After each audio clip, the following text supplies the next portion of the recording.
All right, welcome back, everyone. I am the Dungeon Master, and this is Heroes Wanted. We are rejoining our heroes, Donovan, Vathel, and of course, Soggy. But now we have a new hero stepping in. Sometime during the night, as everybody rested, the Furbolg disappeared. But yeah, but uh sitting watching you guys from a tree is a small strange looking man. He smokes on a pipe and has a bag full of various plants and mushrooms. It seems to be a combination of both a healer's kit and food. And he just has all of these materials in a bag alongside him. He has a long, twisted beard, and he looks down at you both with some kind of grumpiness and like a curiosity. And so you guys just waking up see this strange figure looking down at you from the trees. Soggy stumbles accordingly, like he sort of fumbles and stumbles, kind of like reacting to this weird figure. He's and just hides behind Donovan.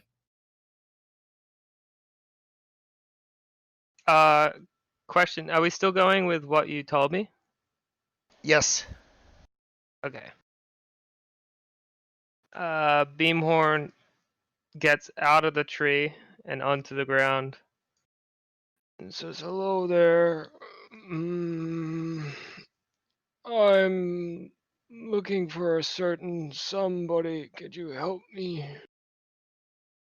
Soggy sort of peeks over Donovan's leg and sort of, "Who are you?" Soggy sort of nervously says. I am but a man from the forest and the trees. My home name is Beamhorn. Soggy sort of looks the character up and down and sort of squints a bit. You is halfling? Oh, I am seedling, young man. Going to I make split my eyes. I'm going to make a check to see if Soggy knows about the seedlings.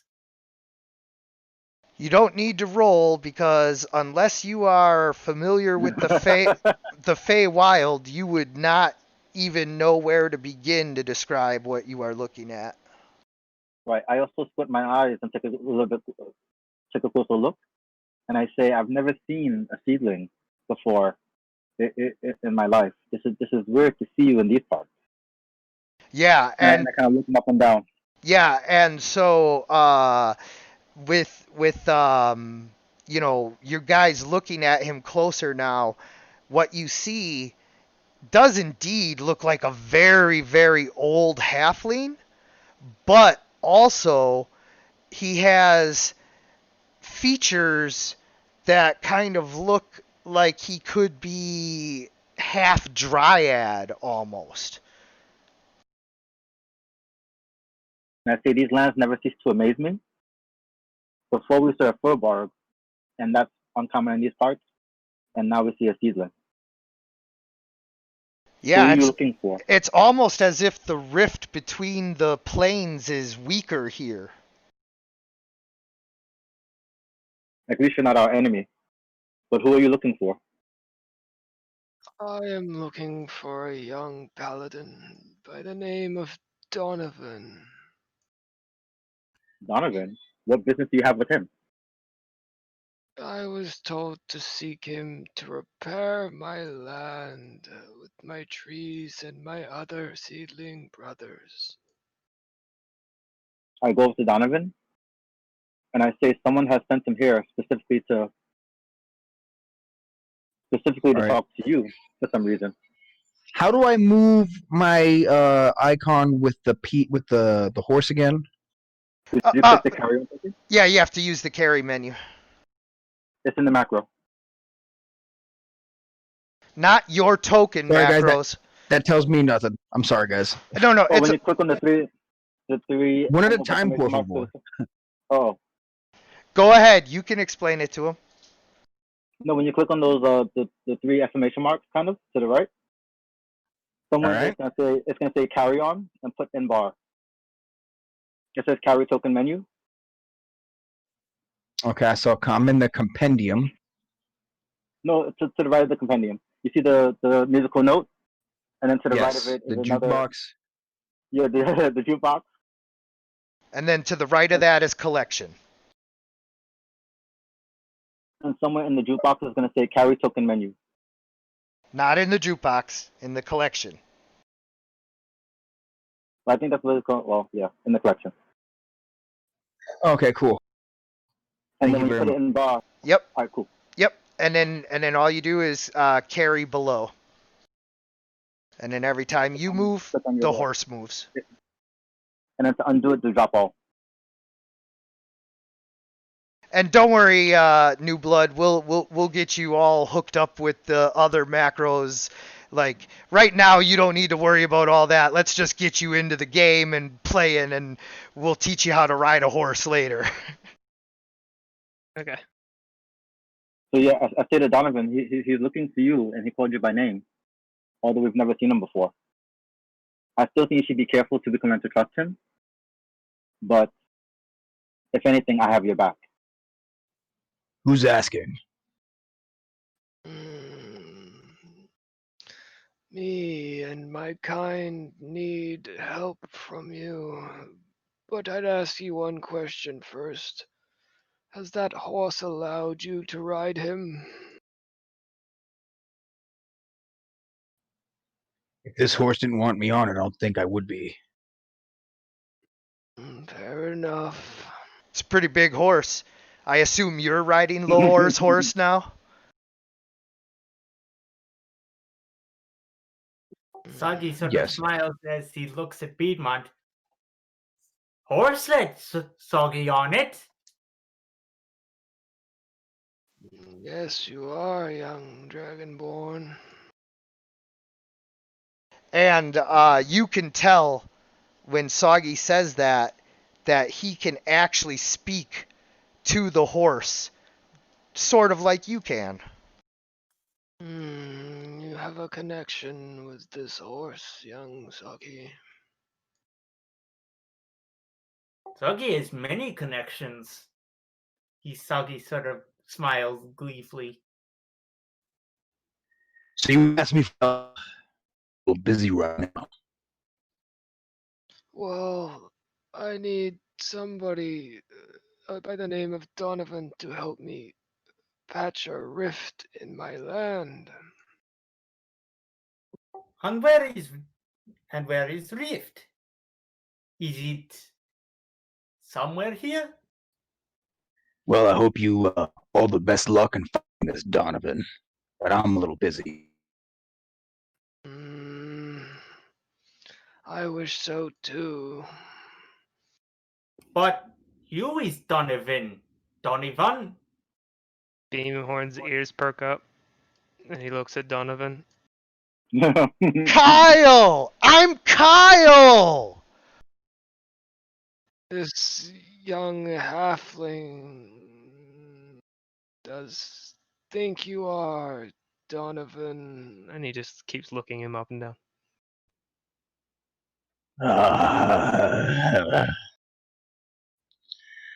If I get kidnapped, I'm taking you with me. As I point to Soggy. And I say, Soggy wouldn't be your sort of first time getting puts his kidnapped. hands up in fear and just. Soggy is not He's having. Soggy is having. Soggy is having.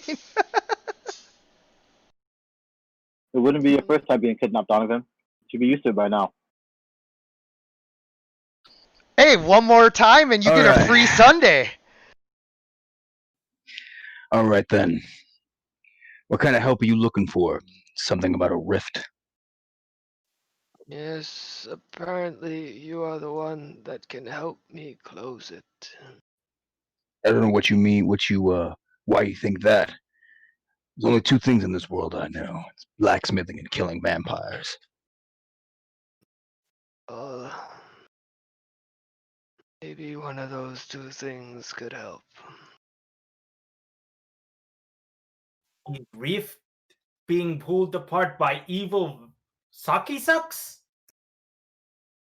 Do you need him to blacksmith it close? I have no clue.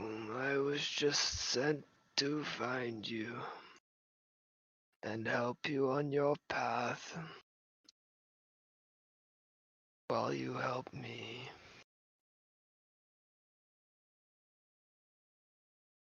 Hmm. So, Trust me, I don't like it anymore. All right then. You. All right then. I guess we're going to be accompanied by a crazy old man in the woods. I'm not crazy, just one with nature. All right, DM. Quick question. yeah. Would his presence, and I'll probably roll for it. Would his presence be off-putting to the locals? I'm not sure how to phrase that. Or would the sight Well, of him? his appearance is not so monstrous as to be instantly noticeable as anything other than a really old halfling. But yeah, certainly if he was inspected, they would be like, "What the hell are you?" So we don't need to like disguise him or hide him or anything. Nah, he just looks like a little old friendly halfling grandpa. All right, cool. All right, so I say to him, being out in the open like this is not safe. We're currently en route to get to a safer location. Either way, you should come with us because being out here on your own is not safe. I forgot how I got here, but that sounds reasonable. As is common, a lot of us are overseen by the persons that help guide our path, which means your path was to find us. I believe that is your destiny. If the land says so, I shall comply. And he just kind of shuts his eyes and listens to the wind.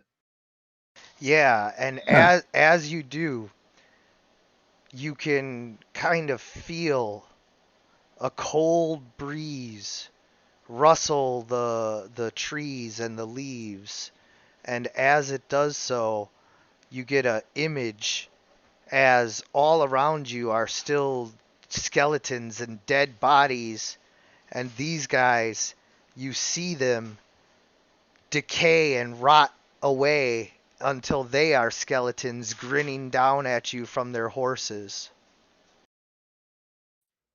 Great. A hippie. What is a hippie? I kind of extend a hand to him to put him on the back of my horse. Is that Vathel? Yeah. And I'll walk up to his horse, kind of give it a look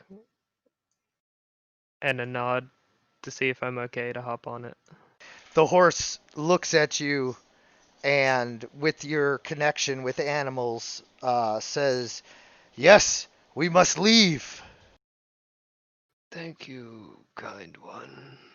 And then I ask Soggy if he can talk to the other horse and have the other horse follow us as well, or something of that nature.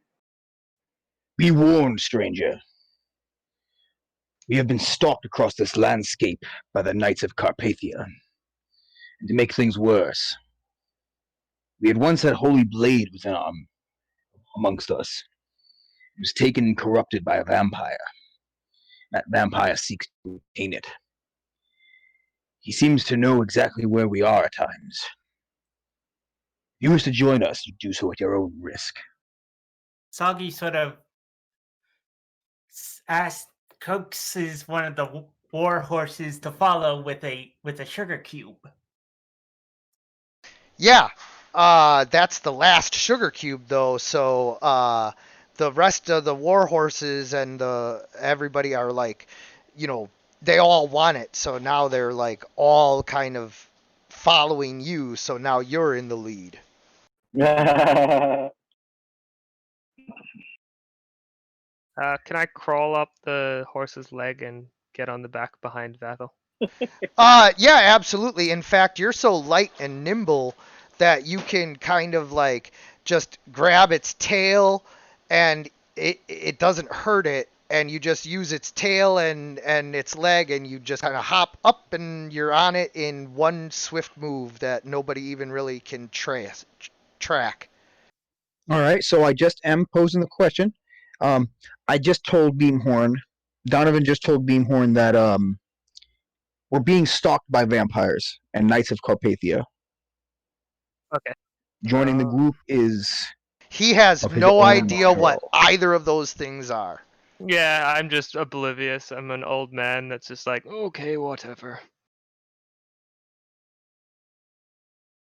Also, DM, Yes? note, I chose a north one of the patron things, the Eldritch Invocations, and the one I chose is Mask of Many Faces.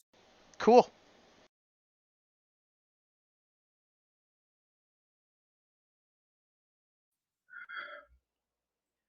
So this rift, is it of immediate concern? DM. Sorry. That would be a weird question for you because like, you know, All right. you guys live forever on the Feywild. Like most things live forever unless they're killed somehow. I mean, there are dangers on the Feywild. It's not like nothing kills anything, but like, you know, most of the, you know, beings and everything live extremely long lives. So like immediate could mean like 10 years from now as far as, you know, you're concerned. So like it's a weird question for you to answer. Raise my eyebrow and say, Time is nothing but a concept, young man. That doesn't really answer my question. On this Mm, plane, I don't know where you're from, but time is definitely not a concept.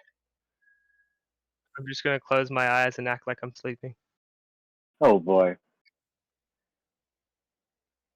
All right.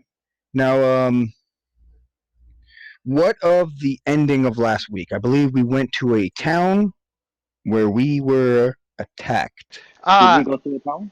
yeah, so I just need to get Beamhorn into the party, and then you guys are going to be working the rest of that out. It's a minor retcon where everything still works out exactly the same, other than instead of the Furbolg, it's Beamhorn with you guys. No, I assumed as much. I was just like, are we going in a different direction now, or I No, assumed we were going to go. yeah, you're straight to the town as soon as you guys are ready. I just wanted to get, you know, everything introduced and all of that. Important question. How much time will pass to get there? 2 hours. All right. That's just a rough estimate, but you know, about 2 hours.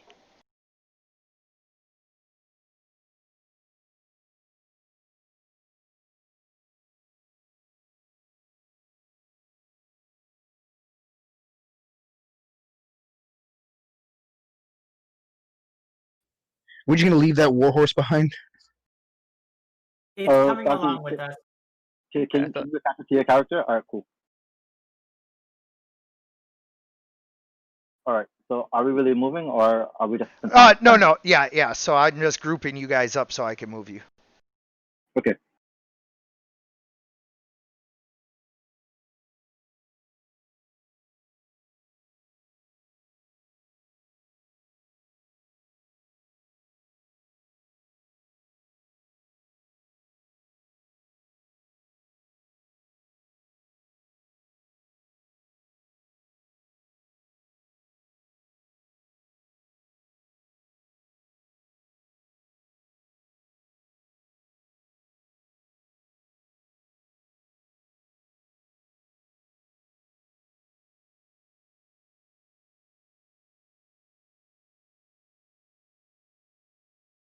Your true kidney says his power is out. When my power went out earlier this week, it was out for like a few hours. So I don't know. Mine was out for a whole day. Yeah. Yeah, and 5 hours. I think Hazard and I live in the same state, and our internet have been Down? Shoddy? it's been inconsistent. For the most part, it's been fine, but at random times, it just seems to cut out. Mm.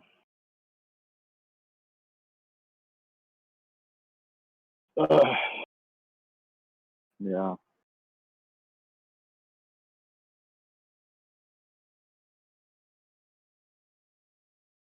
So are we trying to be peaceful when we get to town? Not peaceful, but I guess we just have to see how it goes.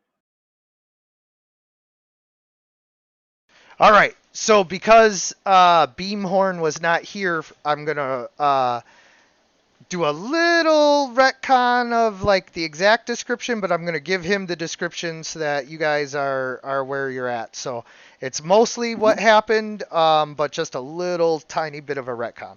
All right. So as you guys ride up on this small farming village that supports the Shadow Tower where you guys came from,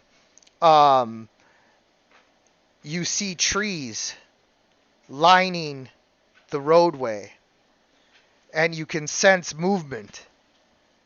And so all of you ready your weapons, but like in the way where it's like in the movies and everything where like they get their weapon ready, but like they don't draw it, like they just have their hand on the hilt, but like you know that like they're the badass hero who can just like all of a sudden be like, shing, psych, mother, eat this, and then so Dog is going to be like cowering instead, like yeah, and suddenly like you're unsettled and you begin to get scared. Yeah, but suddenly, as it like magic, his appearance seems to change as he looks more like a halfling rather than a kobold. This is the Mask of Many Faces. Yeah. No, it's a smart play. I like it. And thus I'm casting Disguise Self at will. Yes. Yeah. So I'm not going to put my hand on my sword. What I am going to do is put my hands up. Like, I mean, no harm. Like, there's no reason to attack us.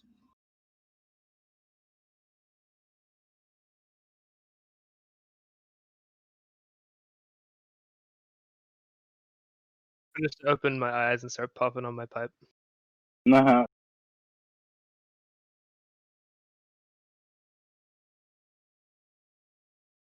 Oh, 1 second. Roll20's taking a second to upload the map. All right, there we go. All right.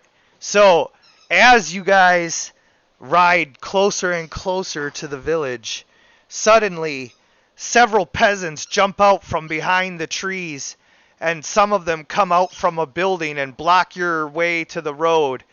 There's about 8 peasants in total, all brandishing weapons and like stopping you. They say, "Halt! Where are you going?" Hey, hold. Yeah, you hold. We are weary travelers. We mean you no harm. Please don't attack us. We are just seeking some refuge for the night.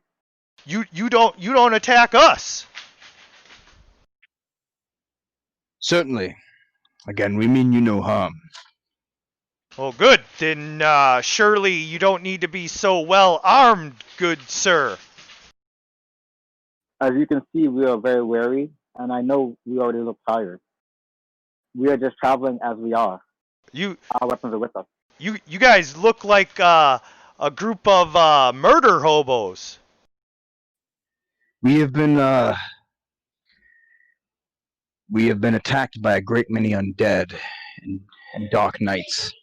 Undead! And suddenly, the carrying- guy who was talking begins to shake. I'm sorry, I didn't mean to interrupt you. I'm just, as soon as you say undead, he's like, oh, oh.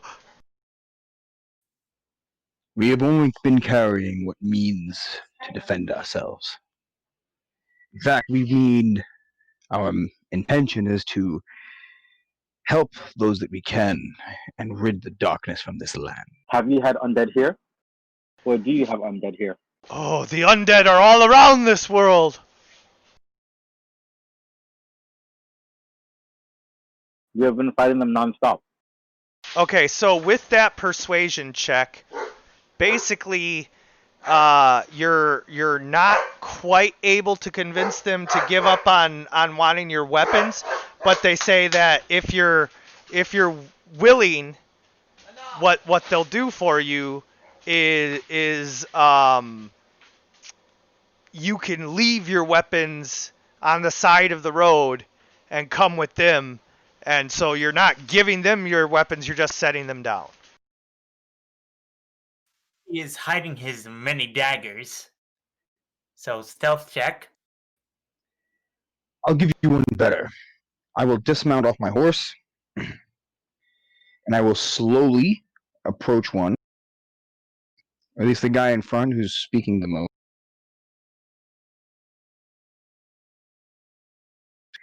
And 1 second, I need to move that window. I will take out my blade slowly. I will grab Whoa! it Attack! by Attack! its- Attack! And I will hand him the sword. Ooh. Handle first. Okay, wait. And as you do that, he takes the sword. And he's like, okay. And he just takes the sword and he just holds it. He's not like strapping it to him like it's his. He's not like, doing anything sketchy. He's just like, okay, thank you. And he holds your sword. He's like, all right, the rest of you. And then so peasants like approach. They want Soggy's. No,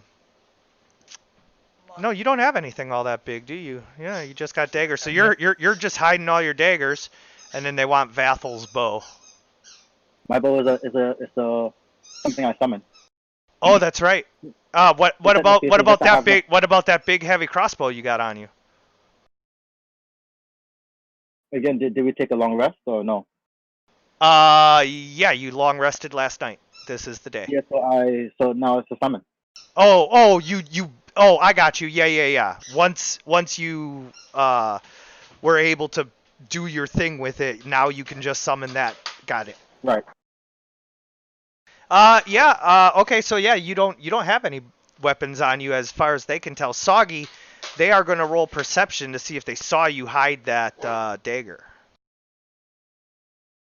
I mean, if they want something, I can give them a spear, but that's about it. So Oh, I have my one-handed well, summon.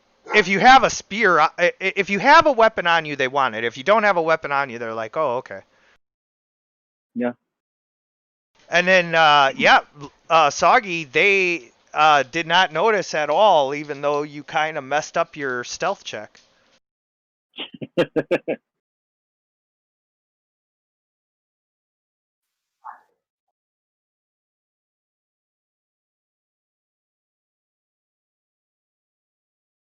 I was lucky. Luck is a perfectly valid form of heroism as well. That's not a superpower. Yes, it is. Yes, it is. You know Domino. She's amazing. I mean, unless you can manipulate luck. Hazard, actually, I don't know what your stats are or what your intentions are with your next ASI, but if you feel comfortable with your stats, you should pick up the lucky feat. You just Ability score increase at level 8. Yeah, cause you're the next basically what it'll offer you is it's any time you roll, if you don't like that roll up to 3 times a day, just re-roll it. Yeah. Take the higher number. or advantage on that, or just select.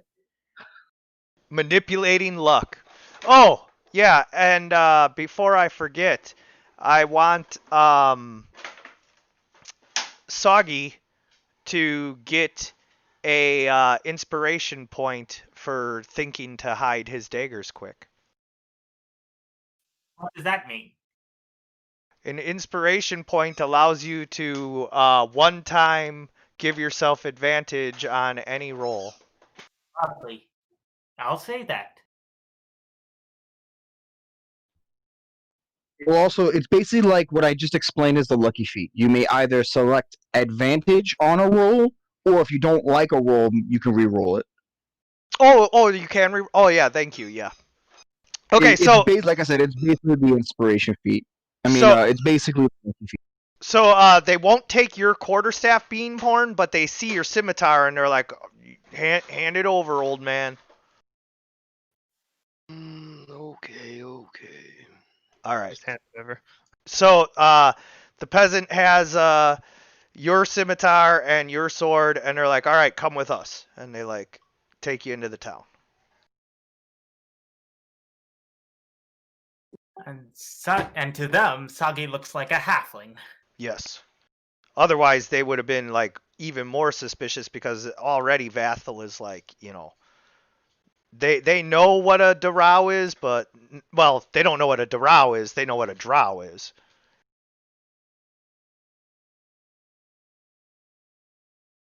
What is Vathel? Sorry. I'm a half elf, a dark half elf. Oh, okay. I was wondering that the whole time. Yeah, but in the elf language, they're called the Darrow, not the drow. Okay.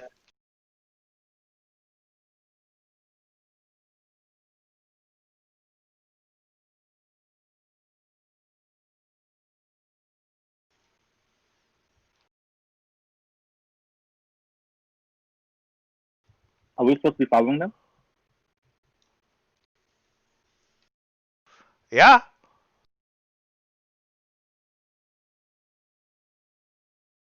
Donovan Soggy? He's like, come on, this way. Just aimlessly following Vathel. And this one, Can I this refresh my one's, hit point? yeah, and this one starts to, everybody should be at full, so, Because I this wasn't one, sure if we slept between last session and this session. yeah. Go ahead. This one starts a fire while the other one sits down at a table and they say, go ahead, pull up on one of the beds and sit down for a minute. I just stay cautiously, and I check all possible ways of entry and exit. So I'm just being very precautious. So this is like a really humble abode, but it does have two full-size beds and doors at either end that let a draft through that like keeps the stench down. And so I basically check underneath the bed, Hey, and I say, don't be looking under my beds. We've experienced a lot in our travels. Hey, stop looking under my bed. Be careful. So roll and investigate if you're still looking under the bed. Am I short enough to see underneath everything? Not quite that short, but like, Oh, okay. you're pretty short. Stranger, what is your name? All right, so you easily find tucked in between. It's not a mattress. It's like it is a mattress, but it's like a rolled up bed of straw, like wrapped with twine and everything. But in between that and the boards that hold the bed together, you find a bunch of wood carvings of nudie women.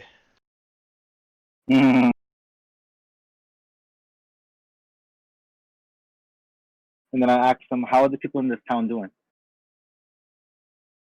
We live in the shadow of a dark lord.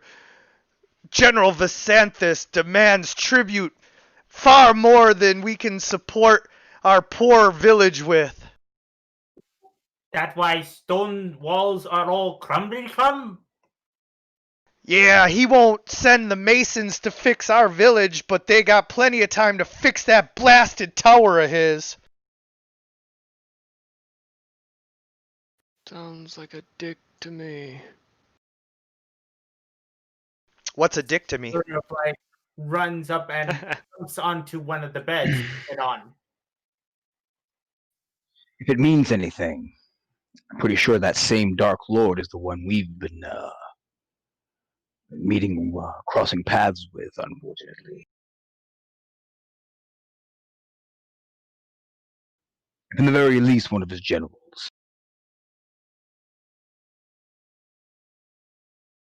And on this table, that's a table, correct? I think. No, that is like a little thing of like rice, not rice, but like potatoes and Okay, stuff like okay. that. I thought it was like a barrel or something. Yeah, it's got like food stuff in it that they cook up. Oh, that's a chest. This is a chest over here. Yeah, but no, you were correct on what you were saying. Well, what's this here? That's a table. All right, so on the table, I put down 40 gold pieces, 10 for each of us. And I say we really do thank you for your hospitality. Whoa! This is for me? Hopefully this will help out a little bit. It is what we can at the moment. He takes it and he looks over at the other guy and he like mouths the amount that it was. And the other guy looks shocked.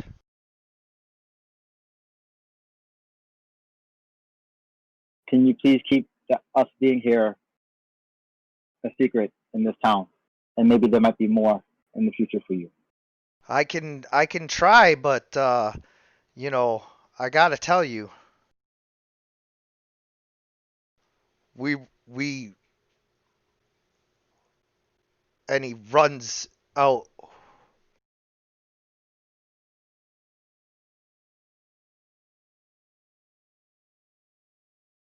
And I send a striking eye towards Donovan.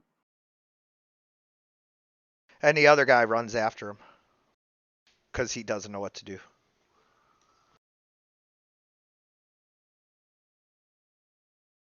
Is this a one-story house?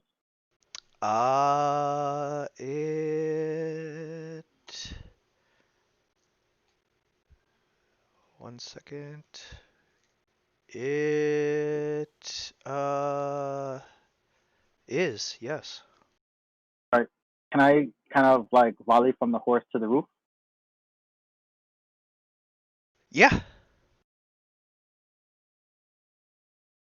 And my goal is to get a better view of where he went. All right. He is chasing down the road after someone who has your horses and is riding. Whose horse is this tied up here? I don't even know how it got there. Maybe it's Donovan. That is my horse. That is your horse? Okay, so you managed to save Laor's horse, but the rest of your horses are being ridden hard down the road by two of the men. I was imagining Soggy's was with him. Well, it wasn't. I mean, I guess you would do what Donovan did, so I will give you your horse. Can I talk to this plant to see what happened? Yeah, hold on one second.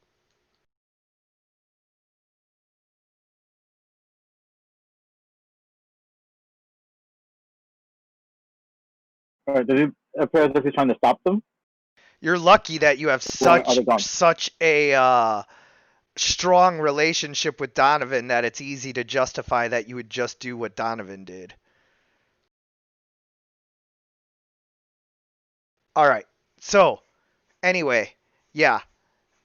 These guys are running down the road, chasing after these two guys who are riding the two horses that were tied up further away, right away. Like, you just let the peasants check them, but instead of tying them up, they just got ready to ride off because they are riding towards the Black Tower. You can see that. And now you're talking to the plant, and the plant says, these guys plan to betray you the whole time. I'll walk over. And say, I think they don't like us and they want to betray us.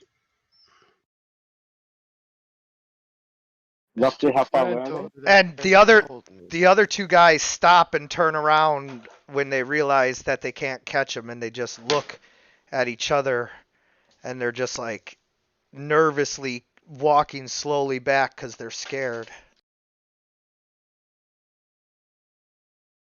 All right. So I basically relay this to Donovan and Sagi, what I saw about them in the distance. And I say, I think we were able to convince the two we saw, but the others have already betrayed us. It might already be too late. Should I kill them or should I let them go? I'm gonna relay that the plant told us that they were gonna betray us to make it sure that everyone knows. Yes, I'm asking Donovan. Should I kill them or should I let them go?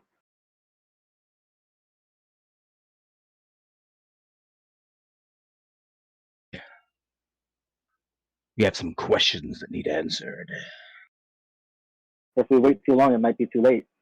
I can only aim for a certain distance. Well, I mean, you guys Sable were yeah. delayed for a little bit. They just had to walk the horses far enough to where you wouldn't hear the hooves instantly. So I'd say, being, roughly estimating here, it's probably like 200 feet away or so by now.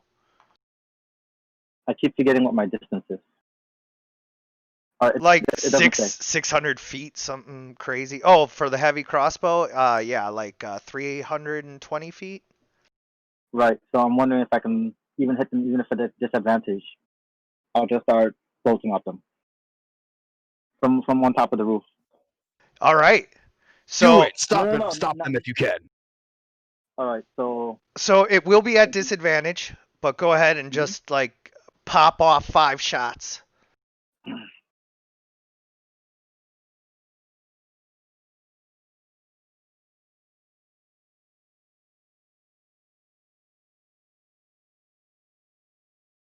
What's that?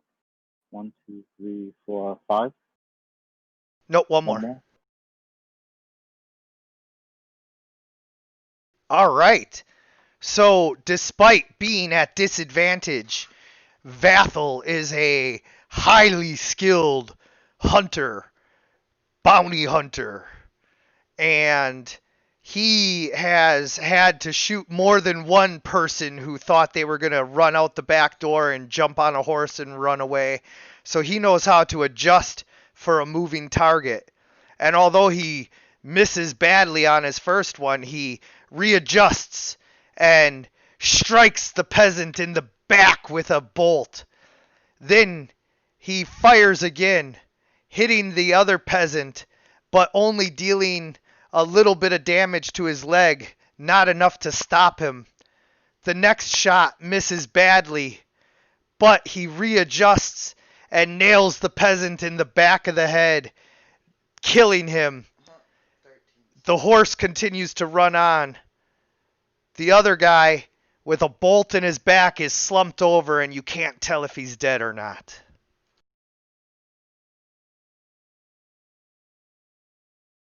And then I tell Donovan, I'm pretty sure I got them. One I may have missed a little bit, but they're both. One is out, and the other's a maybe. Either way, we should go. And as you do that, the other guys who were walking back slowly they book it. They're running. So I basically unsummon the. I know I'm using the wrong word for it. It's not summon. It's something else. I jumped on off the roof. Are there any other horses, or all the horses gone?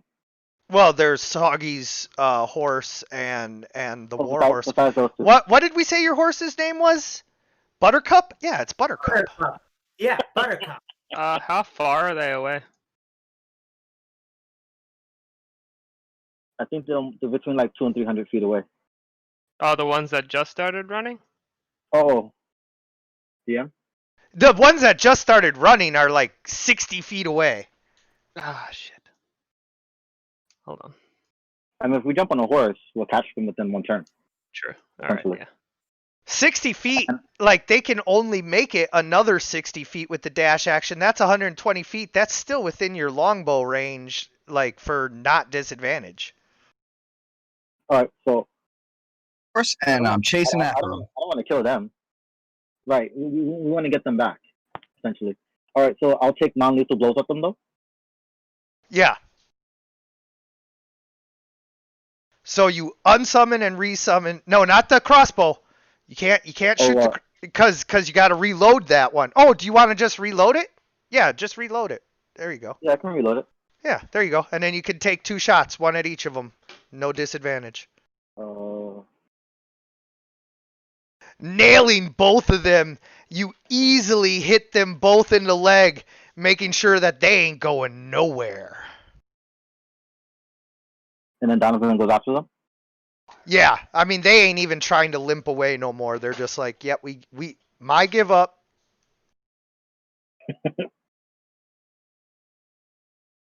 All right, Donovan, what do you want to do with them?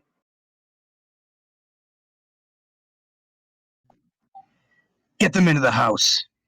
I have a few questions for them. So I guess Donovan and Stargate drives them back to the house. He is not a person to is not a very good at carrying. Yeah, Soggy's not the one you send to go carry people.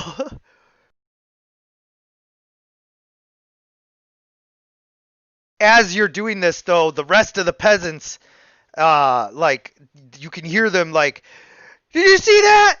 What? Look what he did!" And they start to run, and like they're raising an alarm, and then one of them grabs a bell, and he's like ringing the bell, and he's like, "Ding, ding, ding, ding, ding, ding, ding."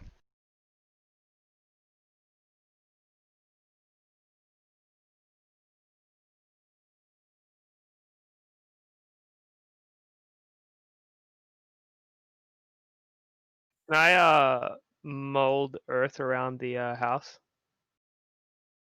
Make it difficult for them to get in? Yeah, absolutely. I'll do that. Yeah, you just click on cast the spell from your spell book for now. Your more commonly used spells I have the macros for already, but I wasn't sure if this was going to devolve into combat, so I didn't get all of your spells macroed just yet. Yeah. So I just go into Beamhorn and then Spell character book, sheet. yep, the character sheet, and then the spell book, and then blickety blam.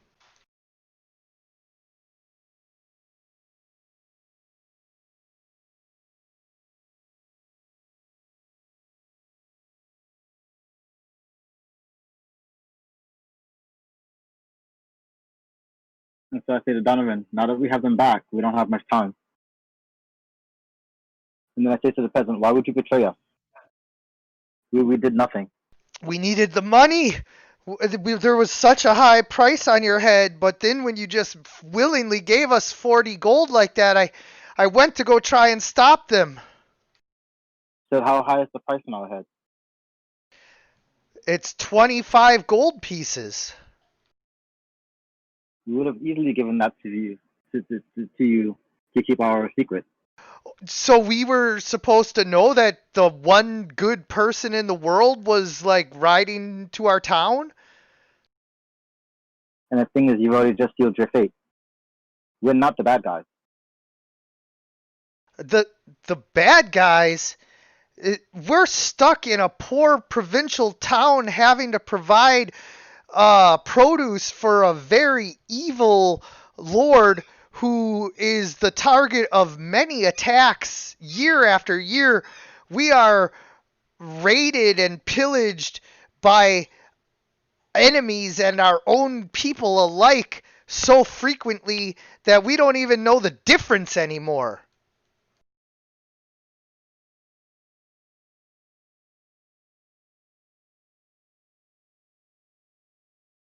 Uh-oh. I gotta fix that. Yep. Don't worry about it, Beamhorn. That will be fixed. But we know you have now made the terrain very rough around the perimeter of the house, especially the entrances, so that anybody who tries to get in is gonna stumble and hopefully not be able to get Should in. like be with these guys. Just say it again. I should be with you guys, but I can't for the life of me find out where the hell you people. No. We have to. What the hell you mean, you to the left. people? Do you see me? Because I saw you just walk away a second ago.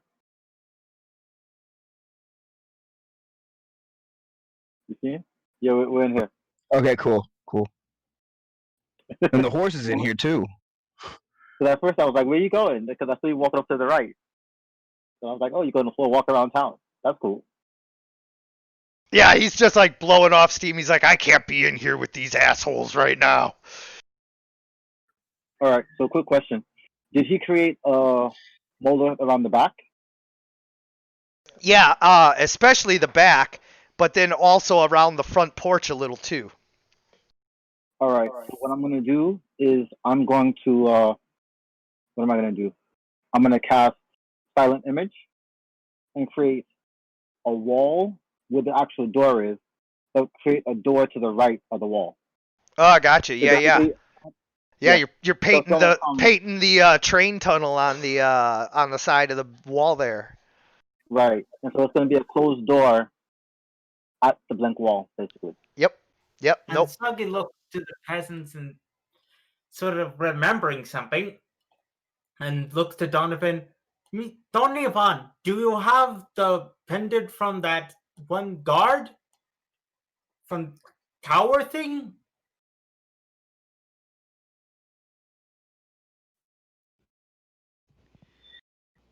I'm not sure what he means. Remember the pendant given to you by one of the guards? Francis? Oh yeah, you guys still wanted Francis with you too, right? Yeah, we keep forgetting about Francis. I mean, Francis is down to like clown with you guys.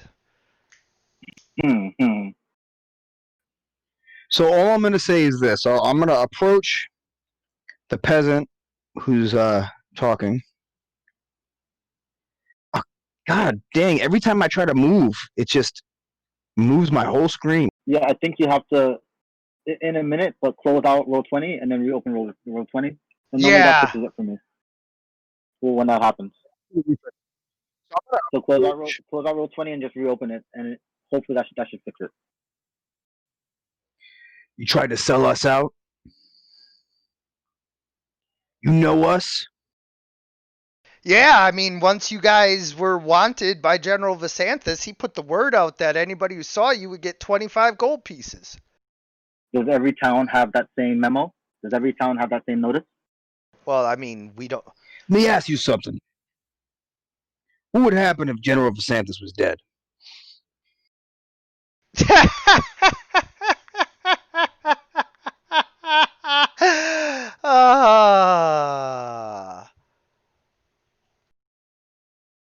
Oh, you're serious? Oh, I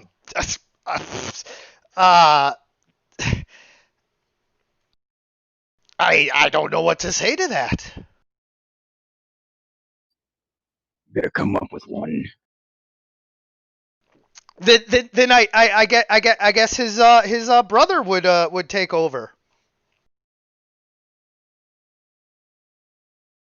He sort of turns his head in confusion. Brother? Yeah, his younger brother. Well, you fools just decided to sell out. The only people at a 200-mile radius with the means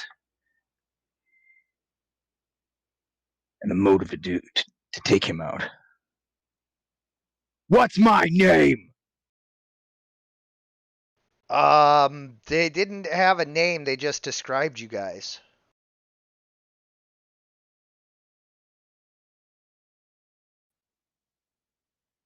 Look at my face. My name is Donovan McGrady, vampire hunter, and you just attempted to sell out your only means of getting rid of oppression. I hope you feel good about it.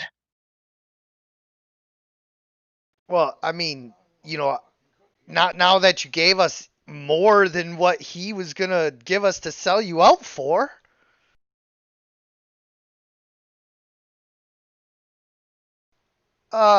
I kind of like feel really bad asking this. Um, but can we still keep the gold? And I say the gold is yours, but right now your life is still on the line. And then I walk up and I quickly summon my rapier. Whoa, whoa, whoa, whoa, whoa! Easy. How about we just keep 25 of the gold? Like I said, the gold is still yours, but your life is what's on the line right now. The other peasants can use the gold once they find your bodies. And it's funny that you say that, because right as you say that, you hear, "Robble, robble, robble, robble, robble."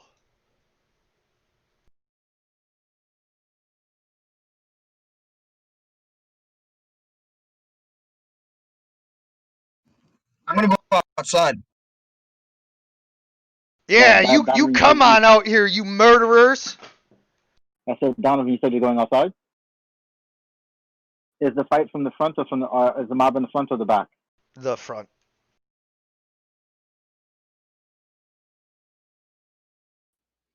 We were robbed here. We're looking for a little justice. But it looks like a lot of you are excited. And if you're looking for a fight, I ask, which one of you's first? Oh, and with that, they just charge. Well, hold on a second. Oh, yeah. Roll, intimidate. He's like, hold up a minute. Oh, okay. Yeah. Great. Still Cool. roll initiative. Still roll initiative. But yeah, I got something.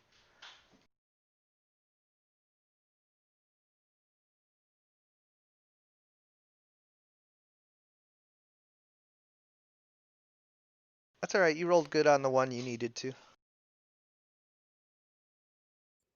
all right. I got like no decks. On my next ASI, I think I'm gonna get like improved initiative because it's really hard to be the tank while I'm just like everyone's running in front of me. Yeah, no word. I think that's probably a pretty good idea, actually. All right, so I can tell you right now, with your intimidation that you just did on them, they do not just charge.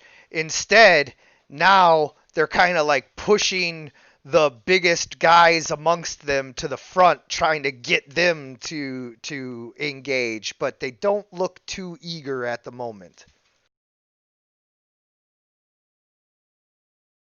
So it's my turn? Or how's this work? I'm a seasoned vampire hunter. Which one of you want to die first?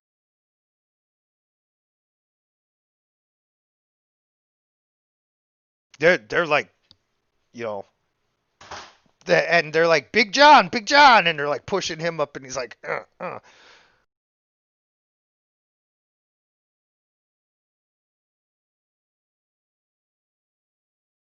Not that they want Big John to die, just, they think Big John might have the best chance of like hurting you, and then they can rush you from the side and all that.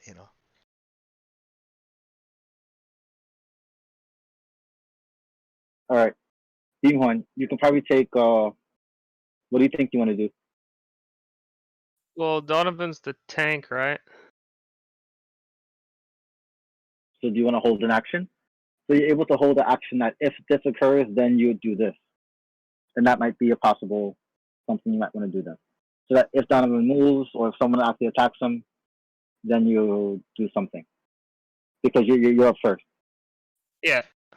So basically, what they're saying is that rather than having to decide your action now, you can hold your action by saying, all right, if the mob rushes Donovan, I'm going to cast Shalala and go stand alongside him. Okay. Well, if they rush Donovan, can I use Thorn Whip to pull him into him? Yeah, absolutely. Yeah, I'll do that. Okay. So if they rush Donovan, you're going to use Thorn Whip before they get to him and pull them into him. Yeah. All right. Yeah. And then now, Vathel, it is your turn. All right. I'm basically gonna do something similar. So I'm gonna move. Is Francis just sitting right there? Well, he doesn't get involved with your guys's torture and all that, but he is moving to. Oh, I forgot to roll for him. He is moving to go help Donovan. Beamhorn is pretty small, right? So can I shoot over Beamhorn?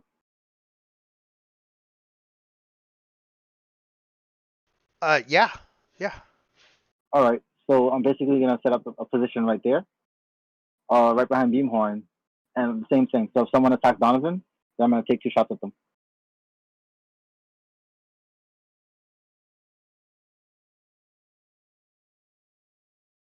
Soggy sort of notices the angry mob building up and sort of starts to panic as he knows that they're just going to cause a lot of damage, and he sort of runs up to Donovan in sort of like panic, but then something just comes over him.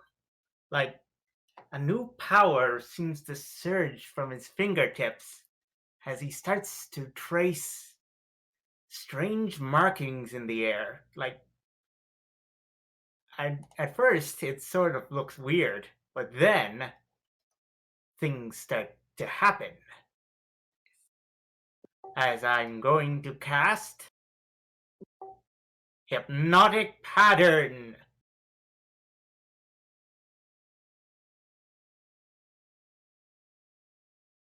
On the mob? Yeah. It's actually a 30 cube. Read the description. It didn't pop up. Now it did. There you go. All right. And yeah, so a 30-foot cube. That would definitely, each creature must make a wisdom saving throw. Yep, all right.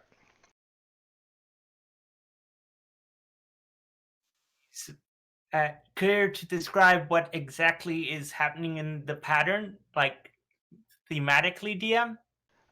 Well, I wasn't sure if you were about to or not because you were describing it up until that point. So if you want to, you can. Otherwise, I will. Soggy's the the patterns Soggy traces are very similar to to an Australian origin, with sort of like these odd markings of like these of dots and squiggles and such. And also some images of the bunyip appearing in the patterns.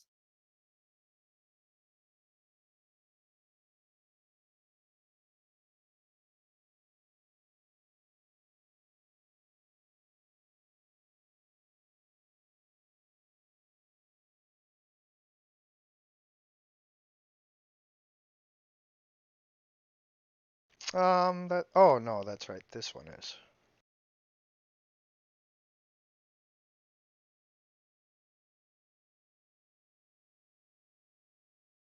There you go. Two of them become charmed and fascinated with as Soggy weaves his patterns.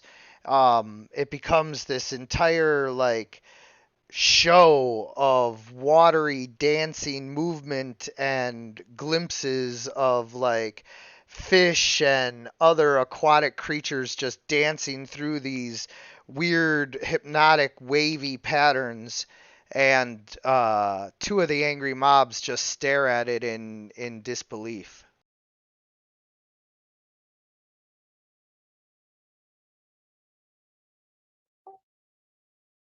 Have they stopped in their tracks or are they still moving?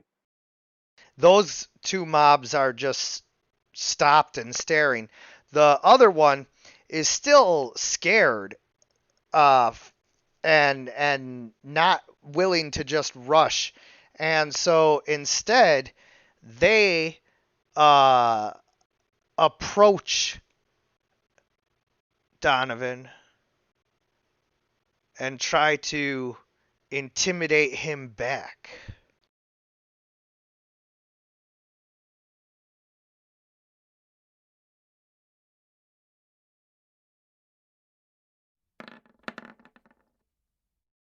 Damn it.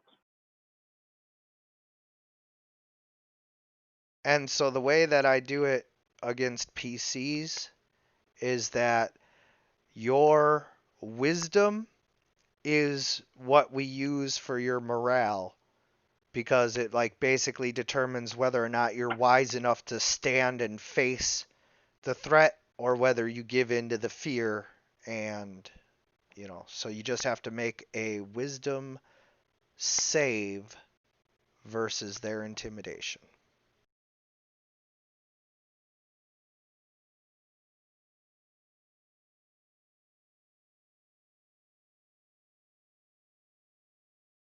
Donovan, you here? He's probably just pulling up those sheet.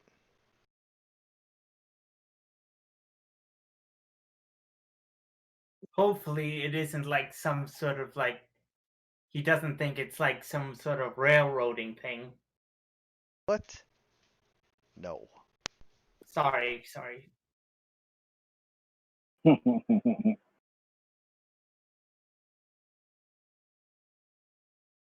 He just dropped in the chat.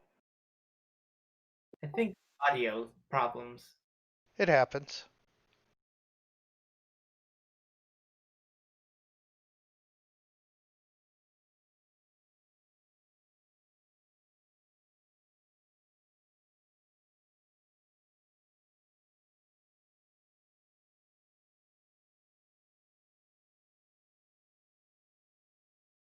Donovan?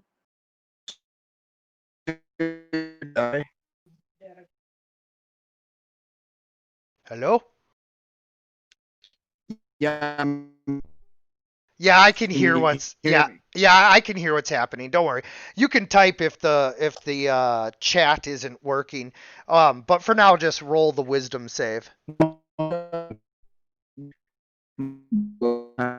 It's like this is going to be a little tough to finesse. Just bear with me, all right?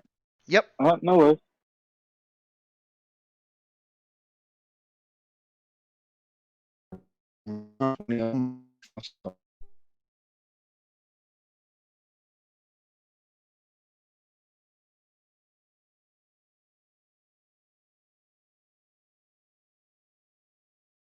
All right, let's go internet. Yay. That was way clearer.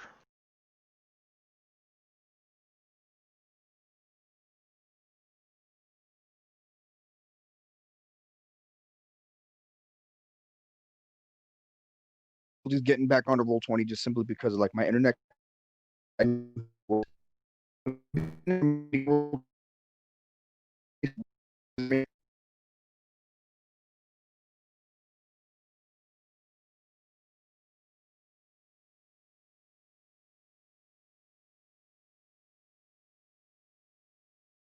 Bet you any money that's where he was logging into Roll20 and it lagged out his Discord.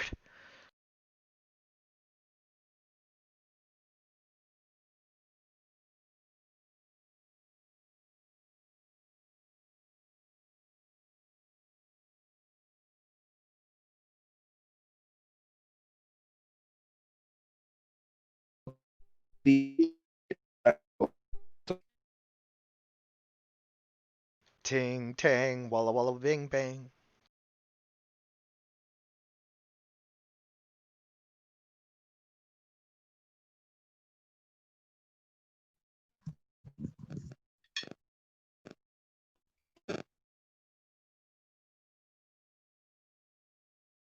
Oh, also, Beamhorn. Mhm. Do you want to activate your Thorn Whip because the mob approaches? You can tell that they're not approaching like swinging clubs. They're just approaching, like trying to threaten in an intimidating way. But is that enough to trigger you to use your Thorn Whip? Hmm. So they're intimidating way, like they're ready to fight. They're trying to get Donovan to back down. Hmm. Donovan's not doing anything. Because Donovan already scared them. And so once Donovan scared them, now they don't want to fight, but there's still like a whole bunch of them. You know, there's 3 whole mobs. So they're like not wanting to back down even though they're scared to fight. So they're going to try to reverse intimidate him. The question, does Donovan have his weapon or no? Because didn't they take, he was the only person who they took a weapon from. Yeah. So I'm not sure how they got.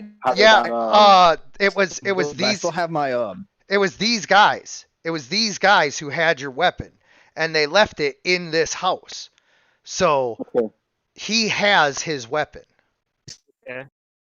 Oh, Donovan, do you want to fight him or not?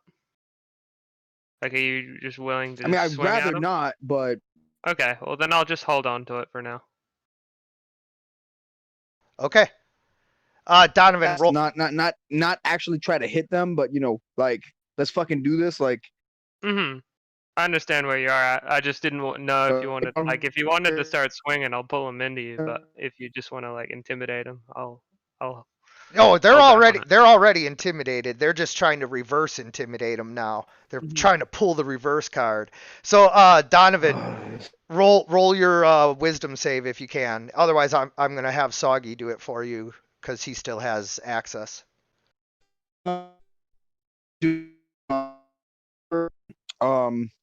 Wait, I might. I'm gonna go to the washroom real quick. I can hear.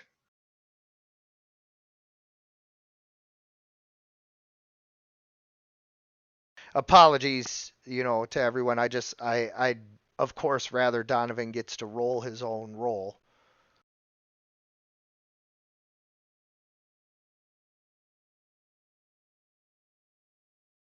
Hey. That's Sorry, always. this thing is just. No, it's okay. It just popped up on my screen. That's always a good sign. Roll 20 sees you.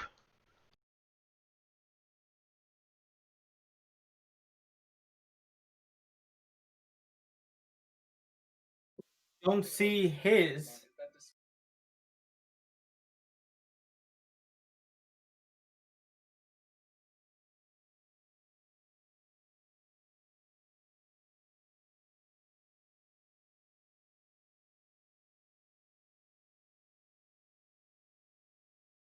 All right, so I'm gonna give it about 60 more Just gonna seconds. take forever to do anything. No, it's just giving Donovan a chance to reconnect, but I'm gonna just take 60 seconds and then I'm gonna have Soggy roll it. Actually, about 30 more.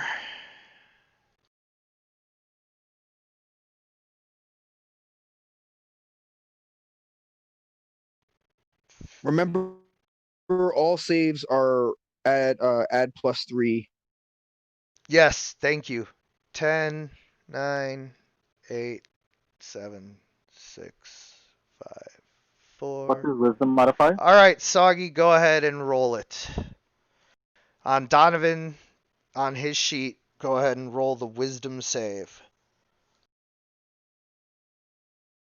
Is it an advantage or normal?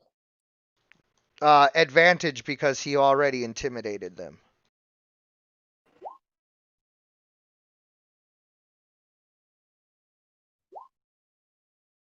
Oh man, right when Donovan was able to get it too. All right.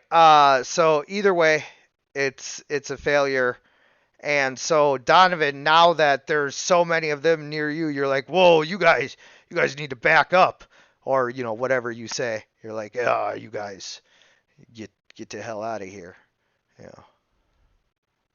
Oh wait, and they should have this intimidation. Yeah.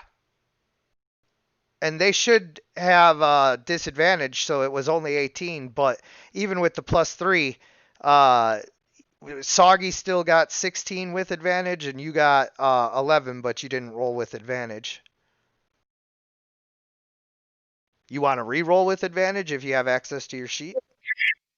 I mean, I would rather just have the keep with the 16, but I'm not. Now, I'm not trying to be rules lawyery here, but Go if I for am it. rolling against intimidation, it's supposed to be a charisma roll for save. But I mean, if you want me to roll I- wisdom, no problem. Okay, I justify this as charisma makes less sense in the grand scheme of things because it is wisdom to know like when to hold them and when to fold them.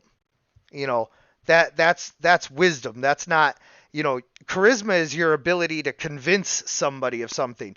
So certainly I can understand how charisma affects a lot of those roles, but like I just feel like wisdom is the stat that should affect whether or not you're intimidated by something. If you guys disagree, like Do you know what the fifth edition's reasoning for being at charisma? because well, go ahead. It's supposed to be like your will of character. Yeah, I'm Like familiar. who you are. I'm familiar with how they have defined charisma as like more of a force of personality. But again, I just don't think your personality or force of personality or anything has any like will saves have always been tied to wisdom. Always. All the way through 3.5, all the way through 4th edition. Hey, it's no big deal. And, well, no, listen. I'm asking the group right now. If enough of you want to keep it as charisma, we'll just keep it as charisma. It's fine. I mean, so far in game, if you've been having it that way, we should probably just keep it consistent. That's how I've always ruled it because it just makes sense. That's fine. If it's all the same, I would much rather just keep Soggy's roll.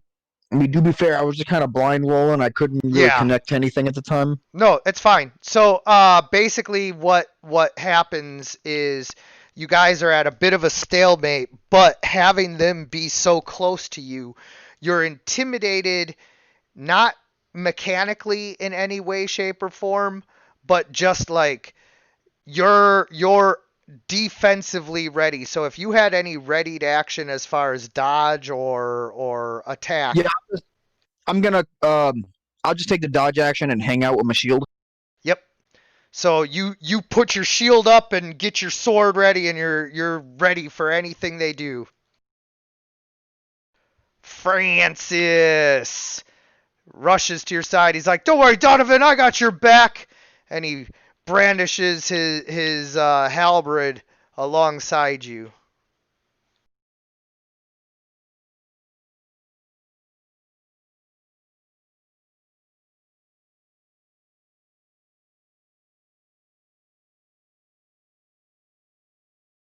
Oh, yeah, now it's your turn, Donovan. So do you want to do anything other than the dodge action? You know what? I'm gonna turn into the police and start cracking that whip. Wait. And I mean literally start. Yep, wait. Hold on. Let me make sure that I have it on here. You shouldn't be. Man, it's such a cool weapon, but I can't use it. I have like a -3 in dex. I know. You retooled your character and now you're like getting all this awesome. Okay, yeah, it's good. It's good. I'll just continue to take the dodge action. No, whip him! Whip him! Well, I'm gonna whip into the air. I don't want to hit them. Oh, okay. Well, just whip into the air, but make the attack anyway.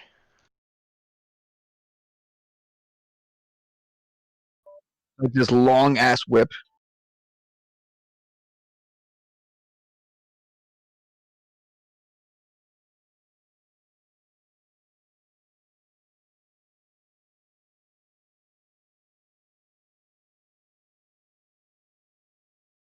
Does he go for another intimidation? What? It didn't do it. Whip of the Slayer. Attack 10, damage 10, but it's obviously... Or attack 19, damage... obviously doesn't matter. I think there's supposed to be some type of sound or something. Yeah, there was supposed to be a sound and a thing and everything, but it didn't go. Huh. Weird. There we go. Ha ha ha. Love it. Does All he right. go for another intimidation? No, because they're already frightened. Yeah, totally intimidated. Yeah, they're so like he can escalate it, but that is as likely to provoke an attack as it is to get them to flee. So like, he's already got what he wanted, which is they don't want to attack right now. So I don't know. Go ahead, Donovan. Is that your turn? I want to ask, so if they're intimidated, does that mean that they're going to be attacking me with disadvantage, or should I be taking the dodge action? Because it's not like disadvantage stacks. They would have disadvantage anyway, but they're not even interested in attacking right now. Well, then I'm just going to keep the door covered.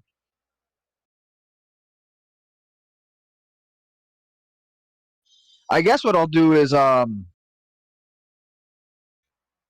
gonna roll for persuasion. What are you trying to persuade? Trying to tell them to get out of here. You go on, you get.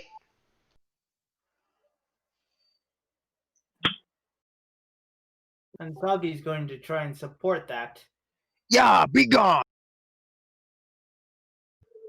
I have done nothing to you, and I don't mean to harm you. But if you take another step,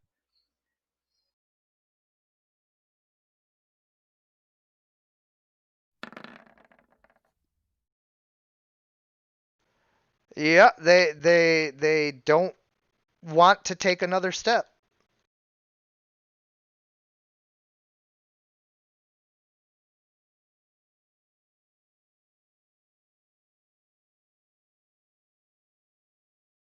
Give me a second. I'm just making sure that I understand what's going to happen here. Charmed for the duration, so that's totally up to 1 I'm gonna minute. do this next turn. If they don't like back off, all right. So everyone else, they get the idea said.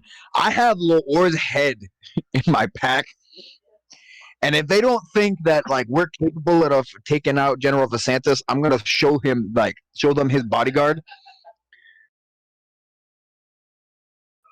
But I'll do that on my next turn. Okay. If it comes up. So these guys are charmed for 1 minute, but you have to maintain concentration on the spell, Soggy. So the guys next to you, like, they aren't charmed, but these other two guys here are.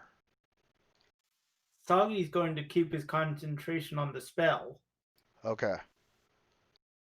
All right, so we cycle back around to your turn. You had a chance to use your Thorn Whip, but now you can decide what you want to do as far as, do you attack the mob, or do you do anything with these peasants here, or what do you do? Not really much I can do right now, I think. Just because of where the mob stands at. I don't know if they're attacking or they're just kind of... Yeah, it's kind of a weird intimidating stalemate. Yeah, it's a weird stalemate right now. And I don't want to just randomly go, hey, let's just destroy them. Like, there's no point in that. So I think can I just hold my whip if they will they attack? Yeah. So basically, you stay readied. Any attack will be met with your whip as an immediate reaction. And as a bonus, I will allow you to also keep an eye on these peasants to where your triggers are, if these peasants move, they get whipped, and if these peasants attack, they get whipped. Okay? So if they move? Well, like not just like if they go to pick their nose. I'm talking like If they take an aggressive action. yeah, if they take an aggressive action and start to charge at you guys or anything like that. Oh, yeah, you're gonna get they'll get whipped in the face. Right. That's what I meant. I didn't mean like if they're shifting around and you're just like, sit still. Whip. Still, yeah, not that aggressive. Yeah. No. I'm also still gonna hold my action. That if they take an aggressive action, I'm gonna shoot at whoever takes aggressive action from the door. I'm gonna look towards the two peasants and say, "We are more than capable of killing all these mobs. If you want to save your friends, we can really use your help now." What do we?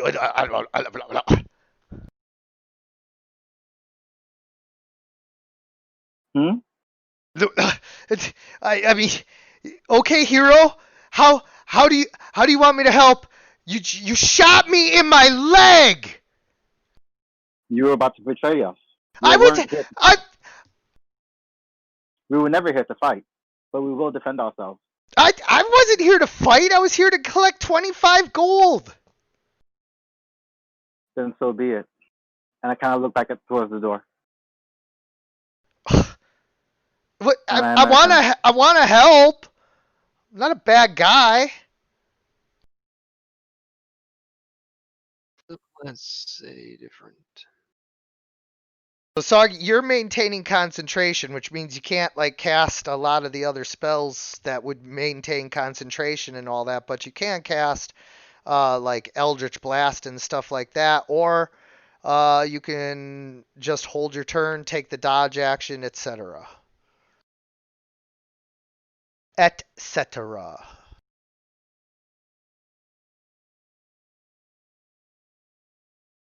Sugi?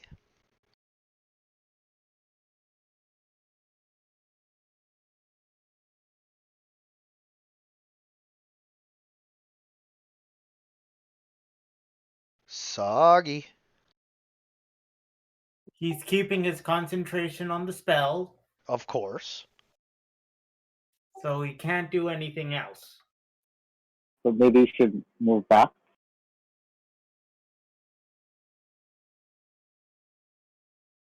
Not can't do anything else. Like, let's be clear, concentration basically just means that you can't cast another spell that requires concentration.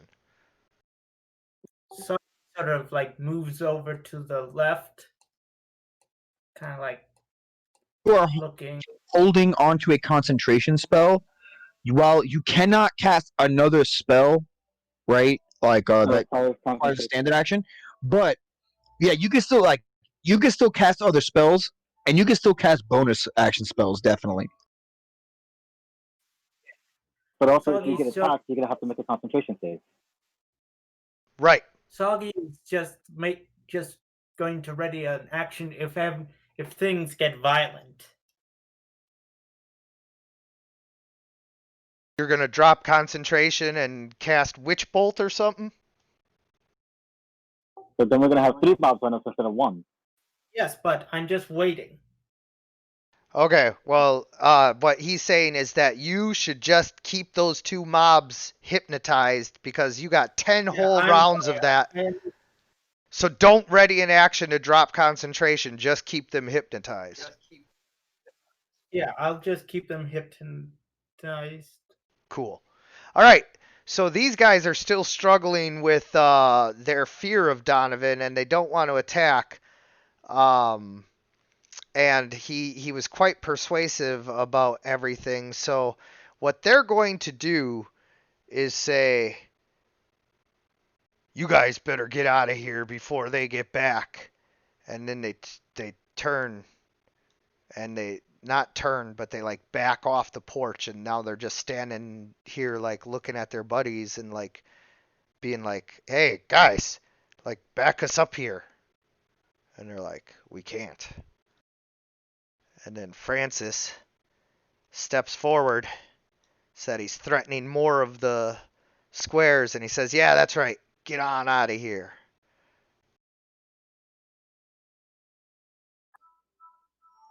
I'm gonna say Who knows of that terror? The Dread Knight lore. And everybody, like, upon hearing the name Lore, is like, whoa. I will remove his head from my pack and step forward holding it up.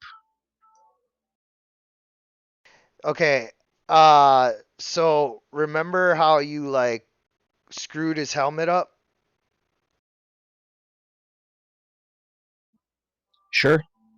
Do you not remember that? You guys had broken his helmet, and you had revealed his ugly, like, melting zombie face, and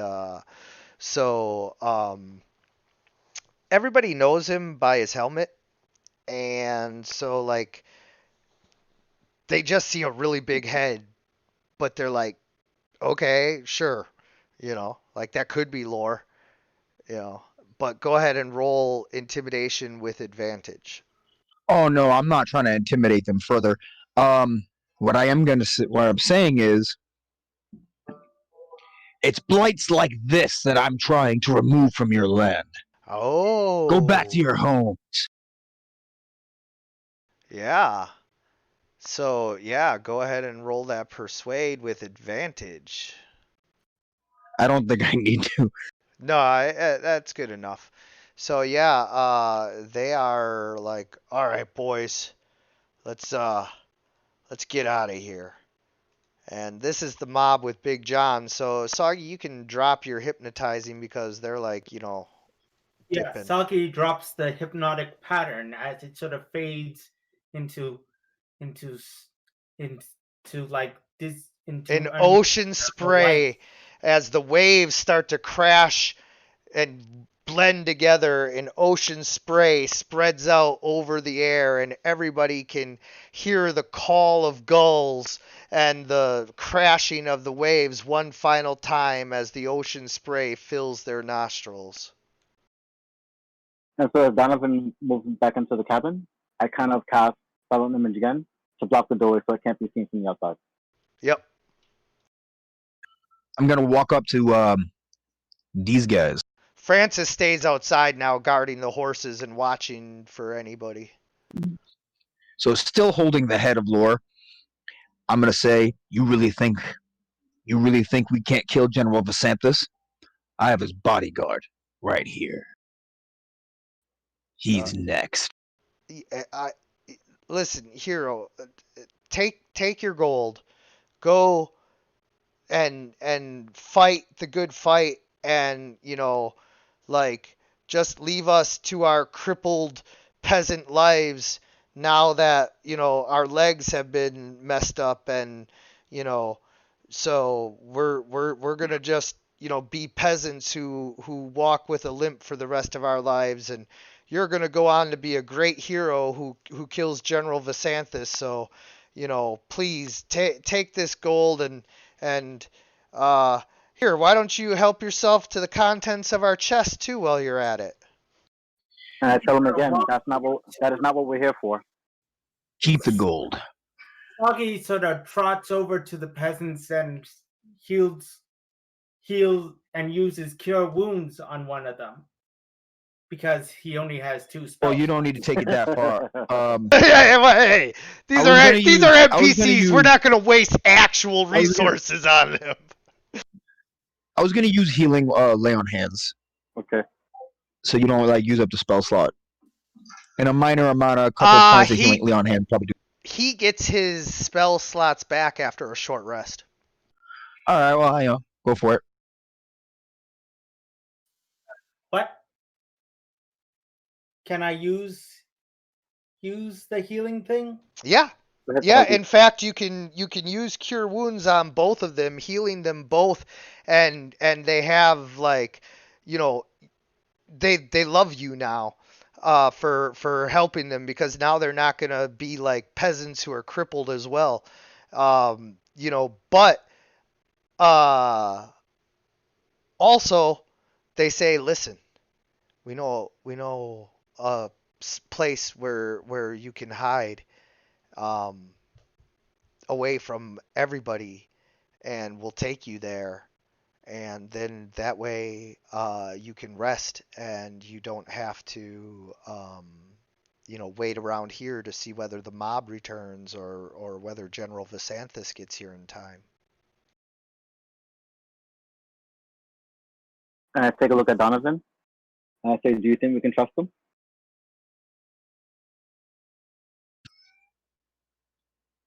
Your offer's tempting. Where is this place? Well, I mean, Right. it's down the gully. We'll take you there. Let's go. And in addition, I take out 60 more gold to make it 100 total. And I say, "It is important that you spread the word that we are not enemies of the land, but we are here to rid the land of evil." They're like, And oh I say, my God. This is not just for you, but it's to help out the town. Oh, I couldn't possibly spend this much. I happen to be the elder of this village, and I was gonna stop the other people from leaving, but I couldn't catch up to them in time. But we definitely we'll use this for the greater good of the village. Yes, yes. And lastly, I say, we have eyes and ears everywhere. And if we hear that you haven't been using this money that's been given to you to help the town, we'll be back after you. And trust me, we won't come in a way where you'll see us. We'll just kill you in your sleep. Oh yeah, Now let's go. no. Oh, Jesus. There's no need for that. No need for that. You're Let's the go. elder? How about instead of kissing our asses, you set an example? My screen went black. Yeah. I think One, he's loading us on the map. Oh, Yep. okay. I didn't know that. yeah. Sorry. One second, Okay, guys. we're taking the stuff in the trunk, by the way. Hmm? We're still going to take the stuff in the trunk. Oh 'Cause, yeah. you know, I mean, right? It's a video game.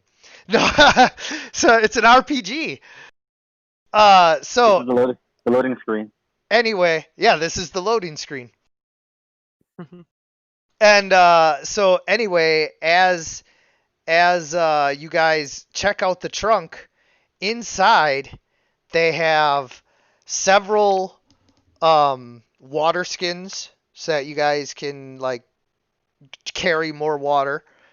Ooh, And, I like and a selection of clothes appropriate for like peasants, so like you guys wouldn't have to look like armored heroes all the time. Like you could throw on these crappy peasant hoods and just blend right in with all the other crappy peasants. And you could be like, just NPCs here, and and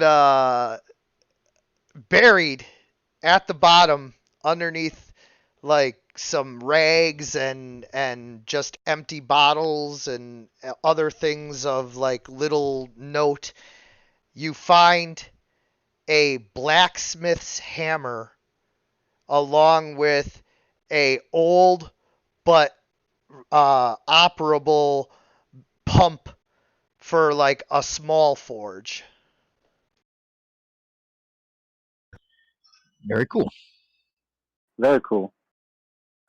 Before we leave, can I search around for some sticks, some small twigs?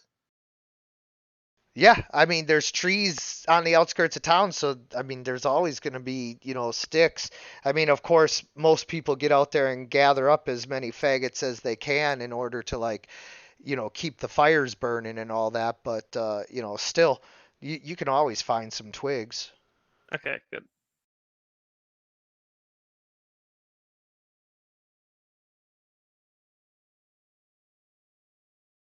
So, now that we have handled the finding of the peasant's chest and acquiring of their peasant junk,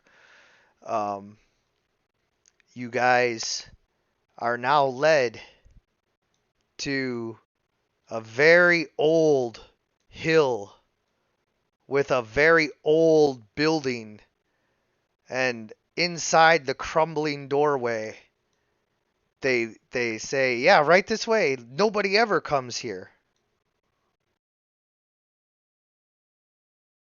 Stark looks to the peasants and asks, "What exactly is here?" Nothing. It's just a old burial mound or something. He sort of whinges a Uh, bit. He remembers the fact of like burial mounds and his experience with skeletons popping out of one. I hate it when I'm muted. Uh, can I do like an investigation check to check and see, or perception to check and see if I see any prints or any like movement or investigation to make sure the area is safe? They light some torches. They're like, "Look, it's perfectly safe. There's nothing in here."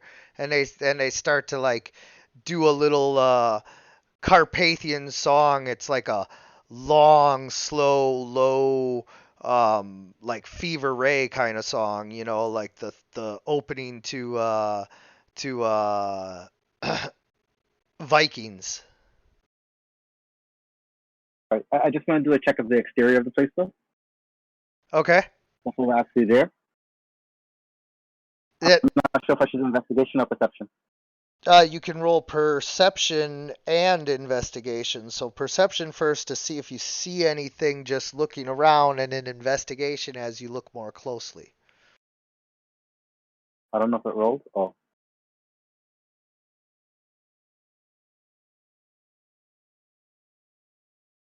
All right.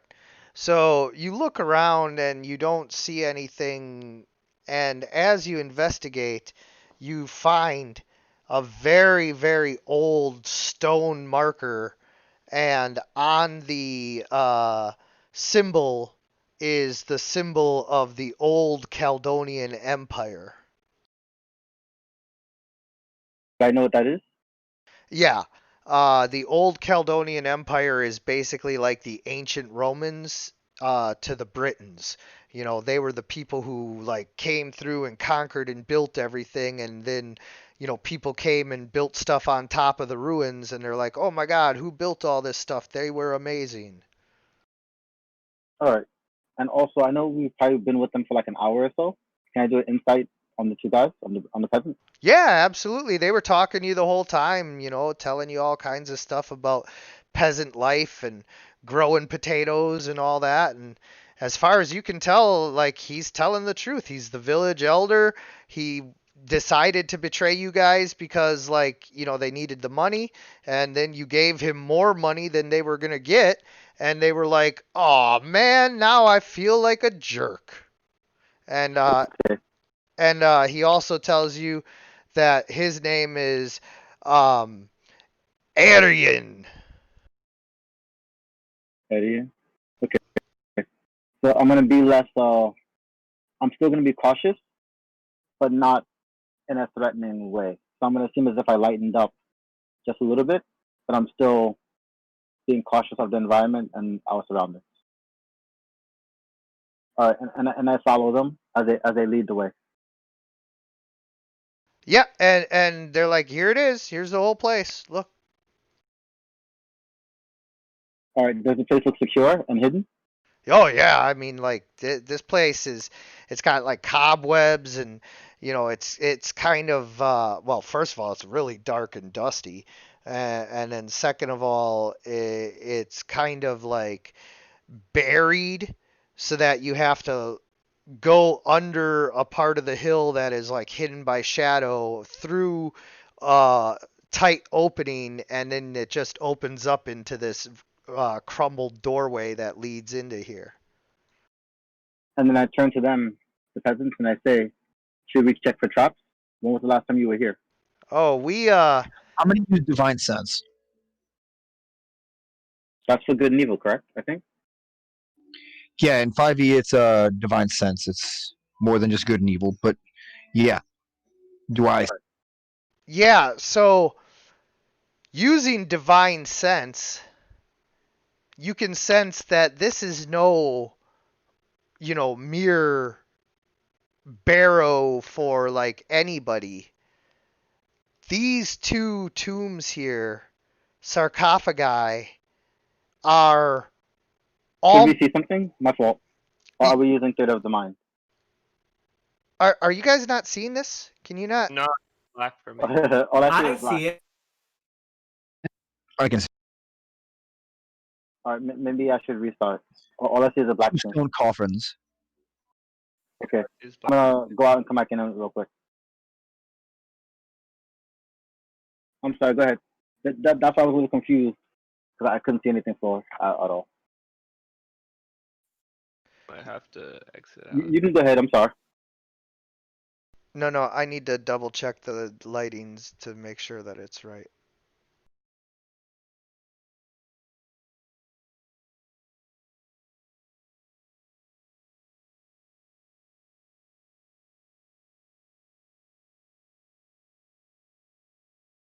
All right. I can see now. There we go. Was something off? I can see now though. Yeah, we're good. All right, so All right, I'm uh, gonna pull back just a little bit. I'm covering everyone. so Go ahead. yeah. As you look at the two massive stone sarcophagi in the middle, they are 12 feet long each. I think 15. 15 feet long each, and are massive and engraved with markings of the Old Caledonian Empire. Okay, I can see now. I'm good. Do I sense any malevolence or benevolence here? Oh, yeah. So, what you sense is an extremely powerful, magical force that you can't really seem to parse what the aura is trying to tell you about it. It's almost as if it is beyond good and evil. And these two things here, are they also small sarcophagi or chests or something? Those are just like stone supports. Okay. If I scan the room, do I notice any doorways, any windows, any other boxes or chests, or anything significant? 1 second. That did not work.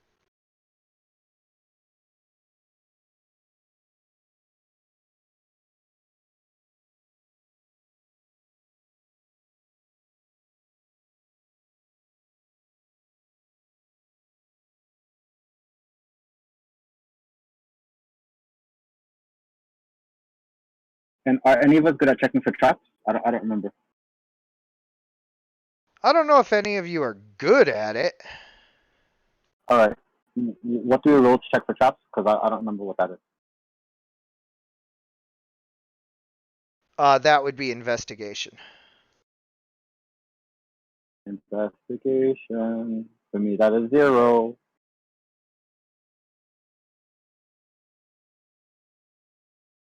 All right. So you don't find any traps, but as you are looking around, you do indeed find one other thing of note. The sarcophagus on the right is cracked, and there is algae and mold growing all around as the water drips down from the wet sides. And in the plants, beamhorn, you can hear them screaming out in pain. Young ones. Help us, humans, help us! These plants are in need of help. Why does plant need help? Struggle.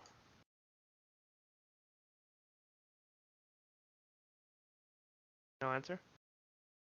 They just are screaming out, "Help us! Help us! Help us!" Also, you're cutting out a little. I don't know if you're I hitting your. might have been, yeah, hitting my thing a bit too early. I'm not If sure I what to go think of that. if I go close to the liquid, does it seem poison, or is there a stench? Yeah, roll perception as you get closer to the water to see what you smell. Can I roll 2? Absolutely.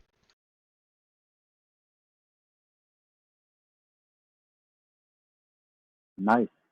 That's a critical. Natural 20. You can smell the pungent scent of death in the water as if it's being poisoned by something it's leaching out of the sarcophagus. Something poisonous in this sarcophagus.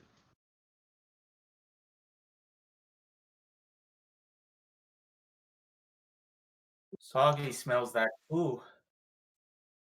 I kind of walk around the water, and I say to Donovan, "Do you want to investigate the first tomb? We want to make sure there's nothing in here that can attack us in our sleep."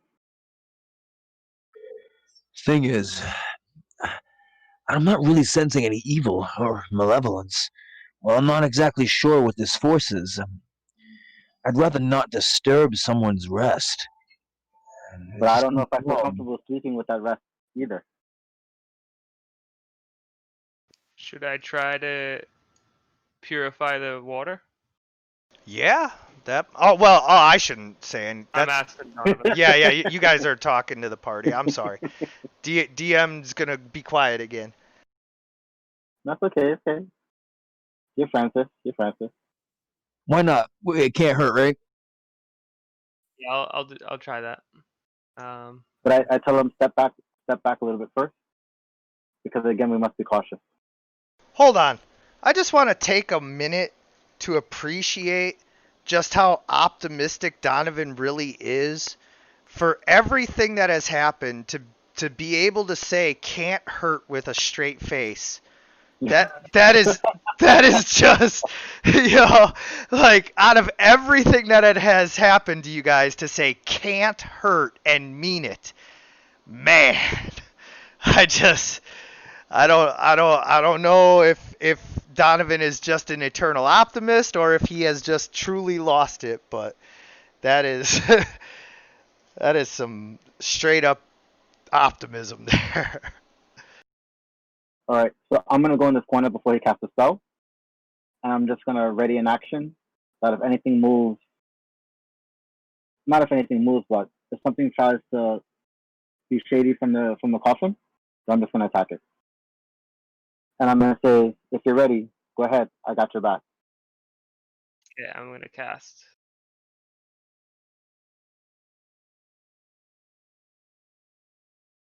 And as you do, the water turns from putrid to clean. Does anything else happen? Does it smell like roses too? The smell in here still is like pungent with death, but the water smells clean.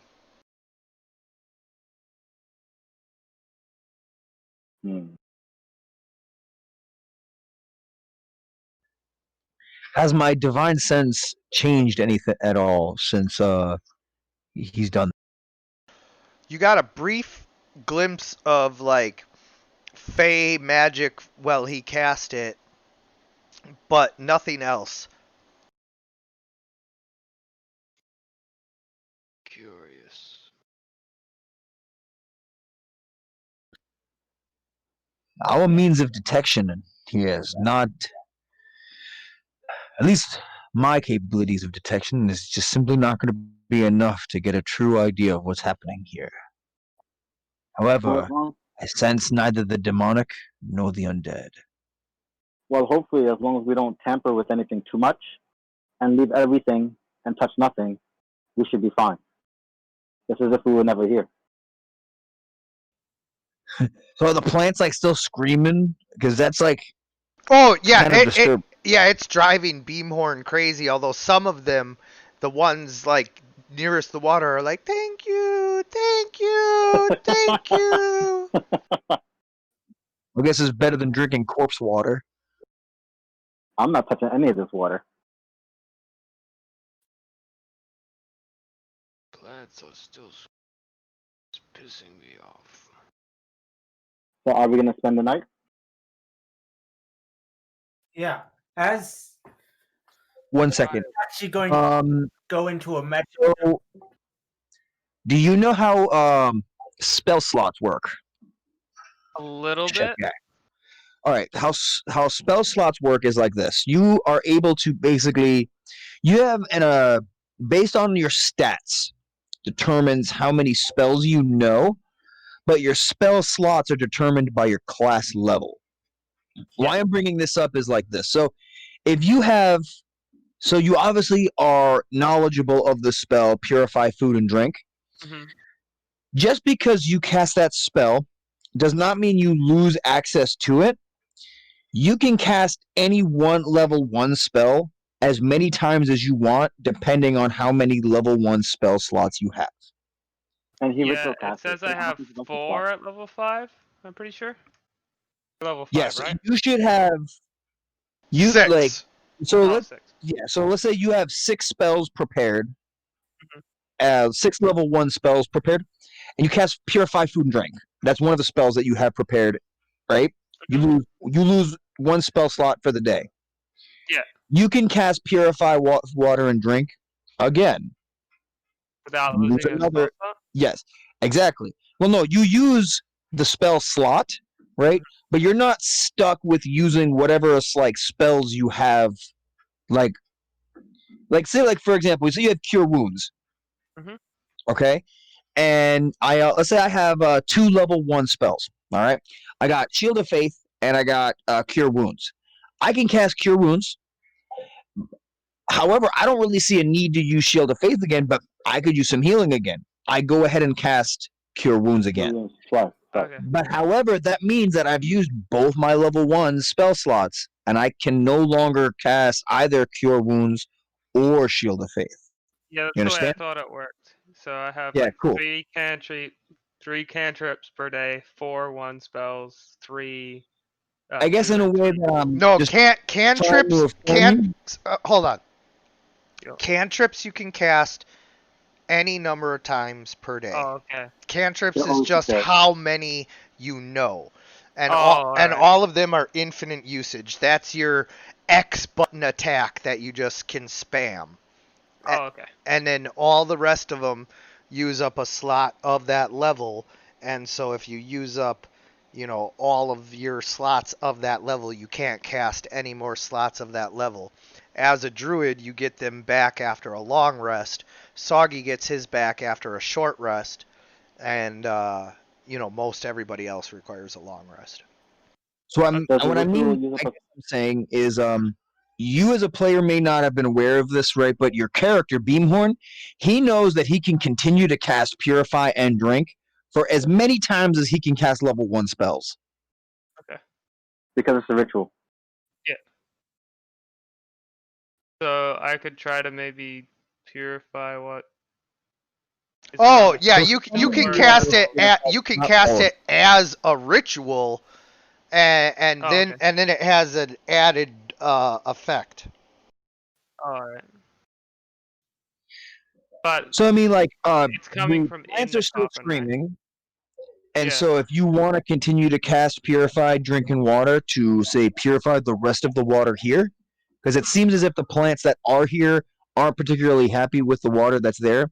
Yeah. If you wanted to do something like make them more comfortable, you would pretty much have the ability to purify all the water that's in here. But it's up to you if you want to do that. Oh, I definitely want to do that. Yeah. Well, if you cast it as a ritual, you purify all the water in here. But the plants that are growing off of the sarcophagus are still screaming. There's just that's what I thought, right? Yep. And it's not water or food they're growing on, right? Right. Like it's not water inside the. Yeah, okay. I take up a new post where I am, and from that position, I can basically attack anything from the doorway to the coffin to anything. So I'm still Okay. covering everyone just in case anything happens. Okay.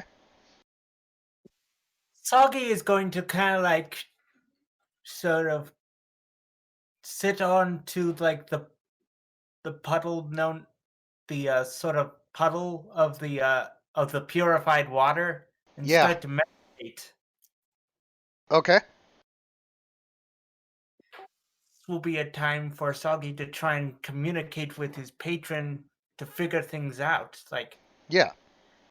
Like maybe like his patron can give him a hint of like what exactly the what a ritual we could use to like cleanse the necrotic energies of the moon blade could be, like, and such. Okay. Do I have any religious knowledge towards what might this be about? I didn't exactly roll that high, but You do recognize one thing. Your paladin's order, which existed a very long time ago, like 1500 plus years. The marking of their order is on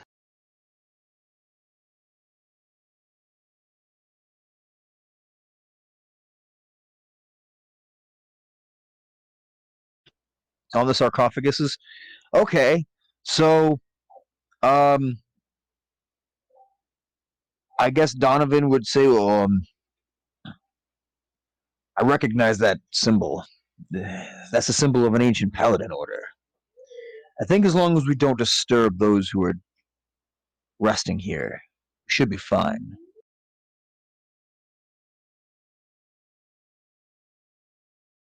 I'm more than okay with that.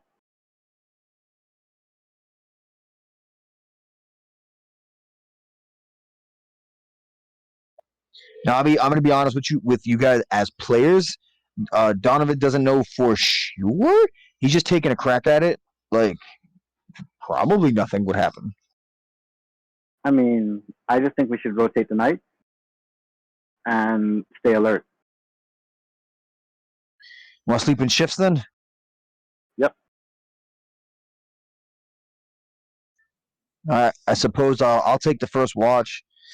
If you don't mind taking the second, Well, Mr. Elf. If someone takes the first and second, I can take the rest. Cool. I'll take the first watch. You still have the Moonblade on you, yes? Yes, I do. All right. So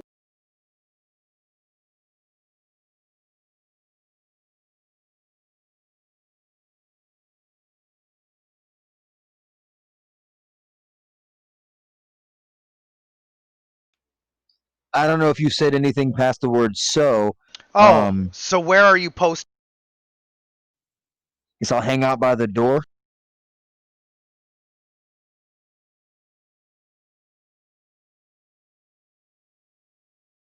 All right. So over by the door, the horses are still tethered outside, and well, actually, do you guys bring the horses in? Makes sense. Yeah, let's get those horses. Yeah, I in. would put the horses inside. Yeah, let's get those horses in. And Donovan, are you going to be inside or outside? maybe Beam I'm gonna hang out here by the doorway. Sit on one of these like fallen stones, bricks or whatever. And maybe Beamhorn can cover the entryway with like grass with his druid craft. Yeah, You can ask him that in person. Oh, Alright. friends, Soggy's my- currently in a meditative state, trying to contact his patron while in the water. Right. Yeah, I'll put some plants around, more grass and thick grass around the entrance. Right. Donovan is still within my shot range. Okay. Within my line of sight of shot. Yeah. All right. So, yeah, Donovan, as you are taking watch and Beamhorn, you can't rest at all because Yeah, these plants are screaming. the plants are just screaming. You're like, oh my God, what is happening here? And as this is all happening, Donovan, you feel the Moonblade, and it's like a third voice in your head, and it just starts to whisper to you. Whisper. And at first, Who's there? that's all you hear is just whisper. But then, as the whispers grow louder, you hear it saying, eternal life eternal. And it's saying it in like a really creepy, dark language that makes it like really like ominous as it just keeps like whispering about life eternal to you.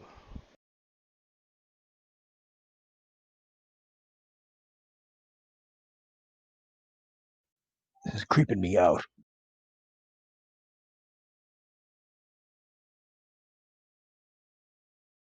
Can I talk to the ones that I've saved from the water to see if they know anything about what's inside? Yeah. I'll do that. Yeah, so as you are talking to them, I'm sleeping, right? yeah, everybody who's not hearing plants scream or on watch is asleep. Soggy is just trying to contact his patron. Yeah, you've been sitting in the water for like a hour, and like it ain't happening, Jackson. But anyway, if you don't go to sleep, that's fine. I'm not gonna make you. I am not your kindergarten teacher.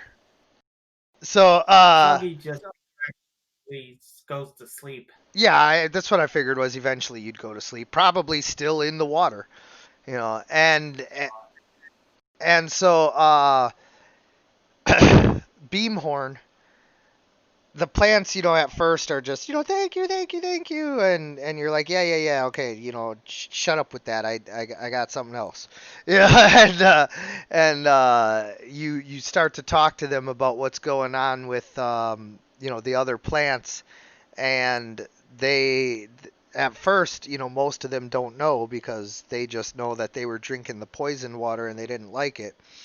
But then some of the ones closer begin to describe to you how they are being drawn into the Shadowfell because of what's in the sarcophagus.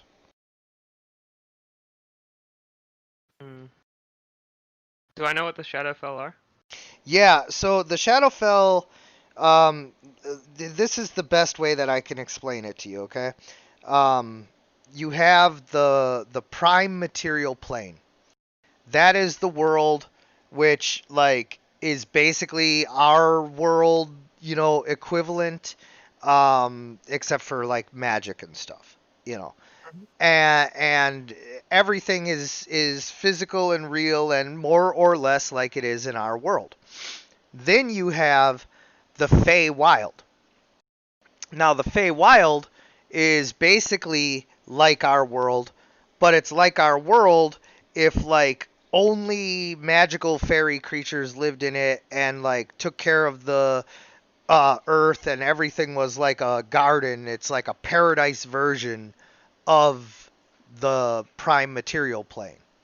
But that doesn't mean that like it's completely safe. Like there are still like animals and stuff that eat you and all that. Like, but whatever. And hags. Yeah, and all kinds of stuff on the Feywild that like, and there's also the Dark Fey, you know, but like that's a whole nother thing. But anyway, the Shadowfell is basically the complete opposite of that. So it's the real world if everything was like dead and undead and all of that.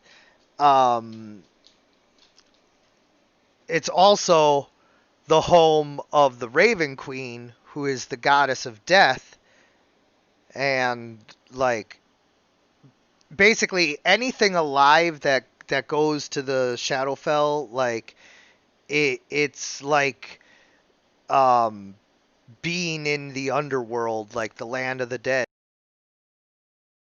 Okay.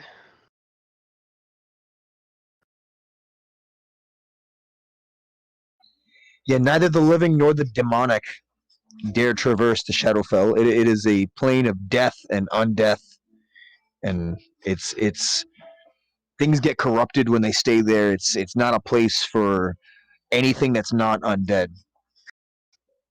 Like literally, the only thing that would really ever find solace within the Shadowfell would be like a vampire. And who knows? Maybe this is one of the plots of the vampires. I'm gonna walk slowly over to Donovan and relay the information I got from the plant to him Don't sneak about. up on me, man. I'm You sorry. guys you hear that whispering? I keep hearing something off in the distance. I don't hear any whispering other than the screams from my plants. And then yeah, I'll just tell him about how they're getting drawn to the vampiric place. What it's called? Sorry, Shadowfell. Shadowfell. Sorry, a lot of information. No. Totally cool. Totally cool. All right, big question. Do I know enough about vampires to also know about the Shadowfell? Because the Shadowfell is not necessarily a place that's specifically for vampires, Yeah. but vampires are like, they're at their strongest there. I know that as a player, but would Donovan know this? Yeah, you can roll a intelligence check to see how much your vampire hunter, knows about that. Or knowledge, pretty much arcana or history.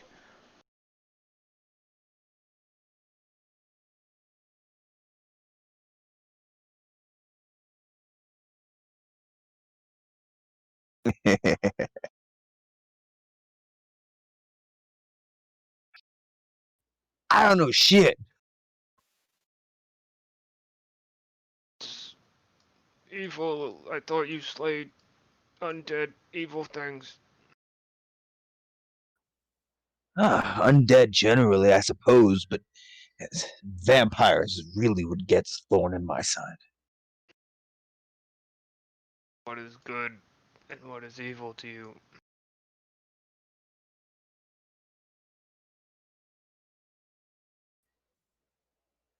Most undead are usually fairly obvious to the living, and most undead are usually easily thwarted. But vampires scheme, and they prey upon the weak. That's why I have Right. chosen them to make my prey. As far as most undead, I know very little about them.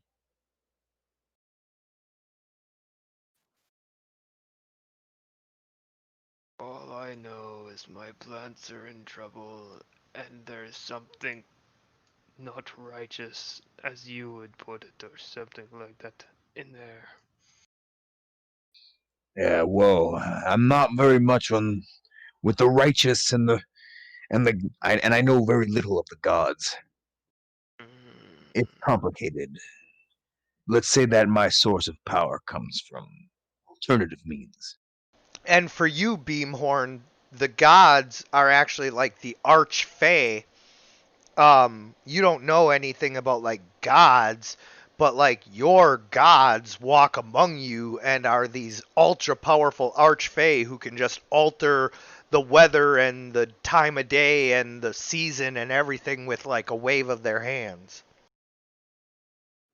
In my land, the gods walk among us, and Shit. I don't know where I went with that. I was trailing off. Sorry. I'm trying to figure out Well, how I mean, to I word it. suppose that you would just kind of stick to what you were trying to tell me about with. Oh, there's something else too. Again, I know this as a player, not character. Now, I said that that the Shadowfell are a lot of home to a lot of undead and various stuff. But I also know as a player that the Shadowfell is usually that home to dark fae as well. So that Yes, you might many of the dark shadow fae did take up residence there. In fact, one thing that you do know, Donovan and Beamhorn, is that the Raven Queen is one of the most powerful arch shadow fae that ever existed, and that's how she killed the old god of death and became the goddess of death, and she hates the undead. And so like the de facto ruler of the Shadowfell hates the undead, but like the Shadowfell also like creates undead, so like it's a never-ending battle.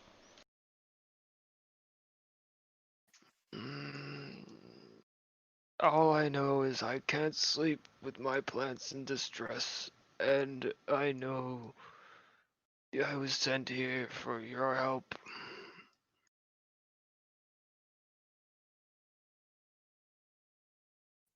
So what about this Shadowfell now? There's presence emanating from the sarcophagus according to the plants.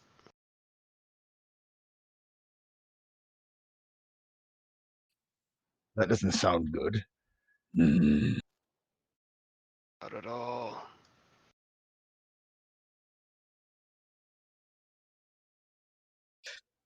I'm gonna go ahead and wake up Soggy and so sorry, I forget this character. Vathel? Yeah, Vathel? Vathel. I'm gonna wake up Soggy and Vathel.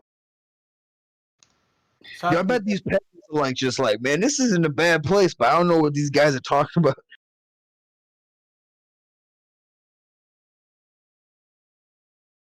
Yeah, Sort the of peasants are like, this place is awesome. sort of shakes awake as he looks, darts his eyes around like, what is it? What?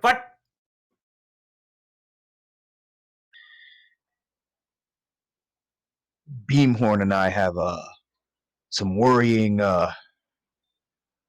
Beamhorn has made a worrying revelation. I know little of this,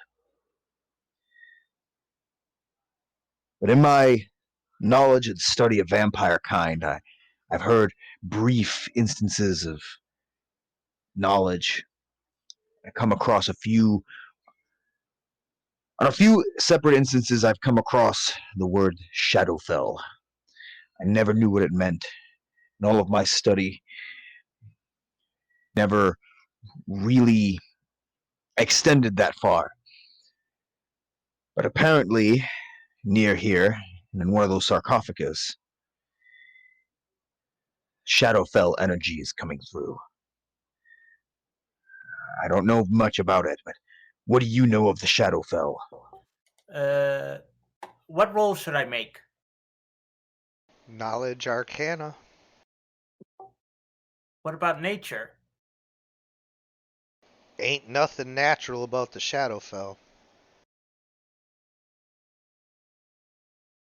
Doggy sort of face sort of scrunches up and sort of tries to think, and then his head starts to hurt. It's like, Gah!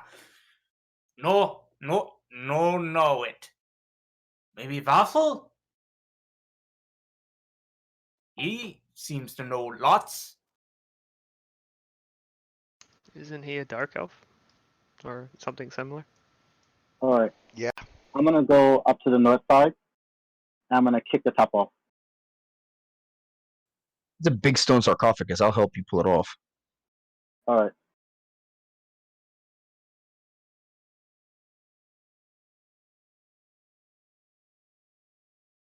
So one of you make a strength check to aid the other, and then the other one will roll strength with advantage.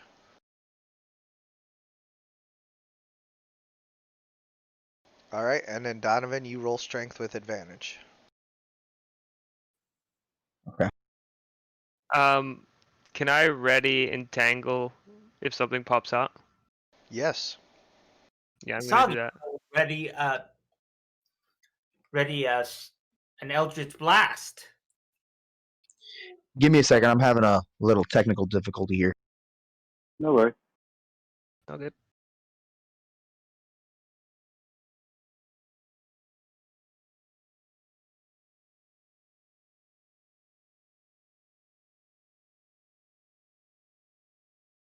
All right. So as Was you, that normal or with advantage? oh, that he rolled normal. Yep. You got to roll again.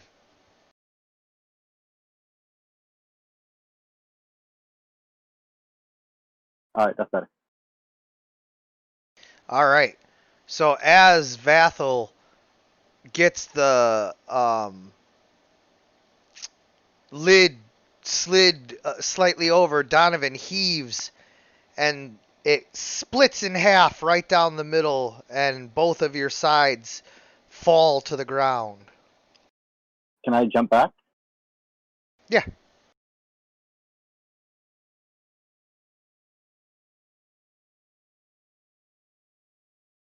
As you jump back, the sarcophagus is now open, and the peasants are like, "What are you guys doing?"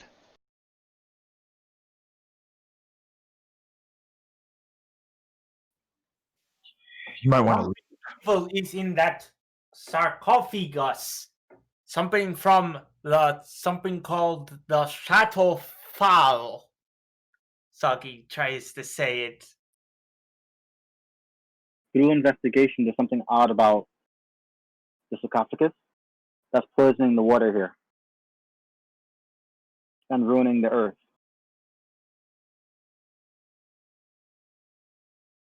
Oh, we're getting out of here. But Soggy suggests that before they can get out of there, suddenly, the sarcophagus, instead of being some kind of, skeleton or zombie or, anything like that, you look over at the sarcophagus, and inside is a knight in shining armor. And the reason the sarcophagus is so big is because it's the full knight in his full armor, and at his feet is all of his regalia and holy symbols, various accoutrement of a paladin of the Raven Queen. uh-oh.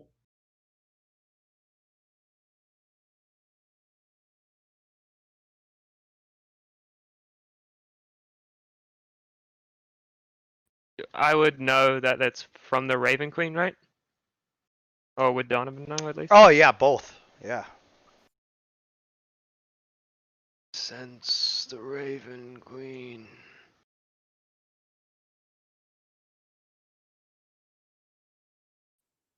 I sense a goddess of death.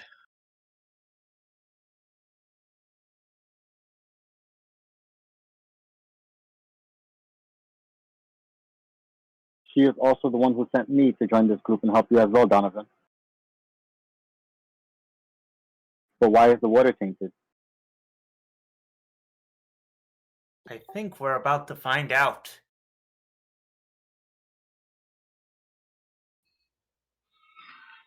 I don't know much of the Shadowfell. I can't really answer that.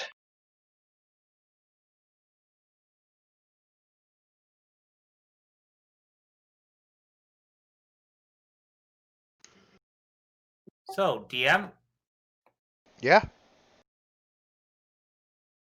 Soggy sort of looks to the knight and still quaking, but looking at him and looking at the knight, says, hello?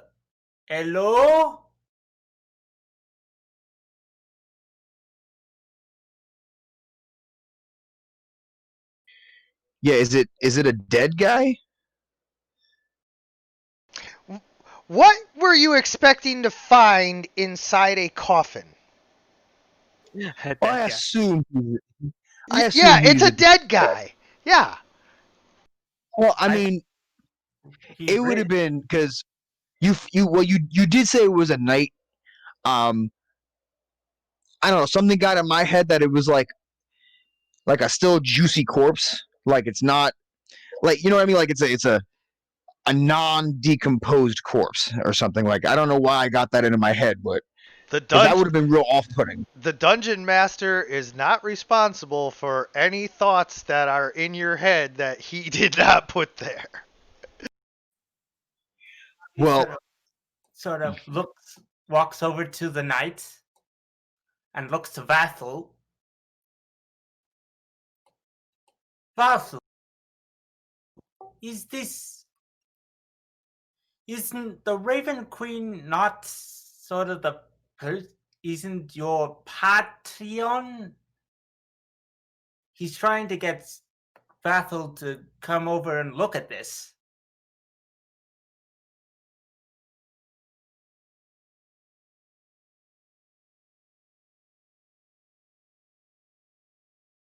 I get a little bit closer, but I don't sense anything.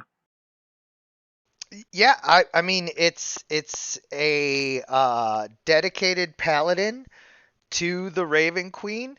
However, unlike the modern followers of the Raven Queen, this one, instead of having the black raven symbol, it has a white raven symbol, and instead of being blackened armor, he is wearing shining steel armor.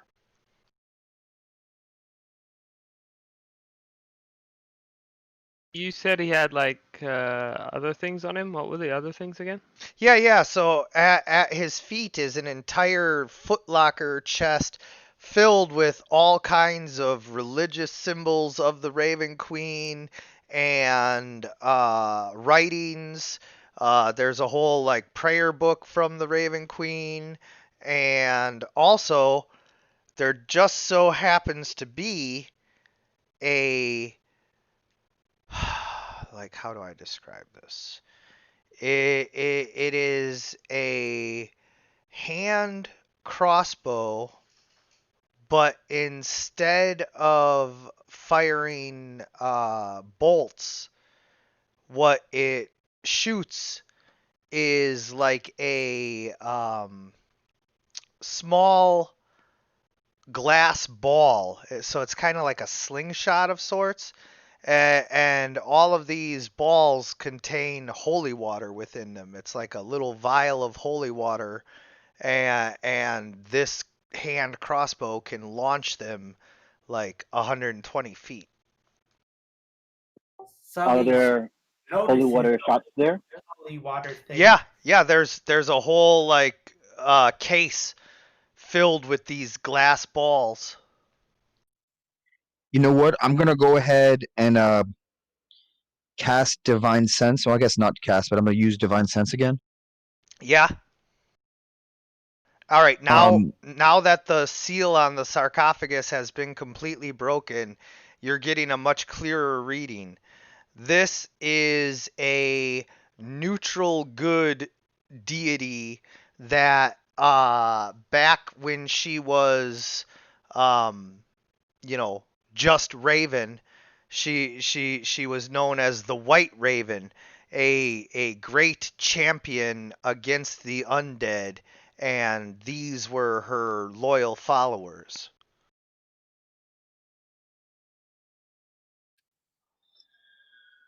oh, I sense any of like would I be able to read any of the writings like the in Yeah, detail?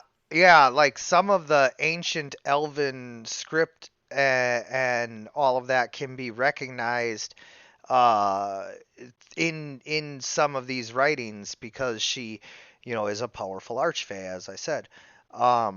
So like some of the writings that are there are written in like ancient elven, and like some of the things that it is talking about is like ancient battles and heroes that like rose up against this evil undead army, and it just like has like it's basically a playbook on how to fight all of the different undead, like Don't- how to kill them. There's a playbook on fighting the undead in here. As Should I tempting as take this it? equipment is, I feel rather guilty for disturbing this crypt. Soggy, not really, sort of still cautious that the corpse doesn't go rising from its grave. Soggy quickly takes the helmet off. Yeah, Donovan's like, we shouldn't be like taking this stuff. Soggy's like, the helmet's mine. Now a grave robber.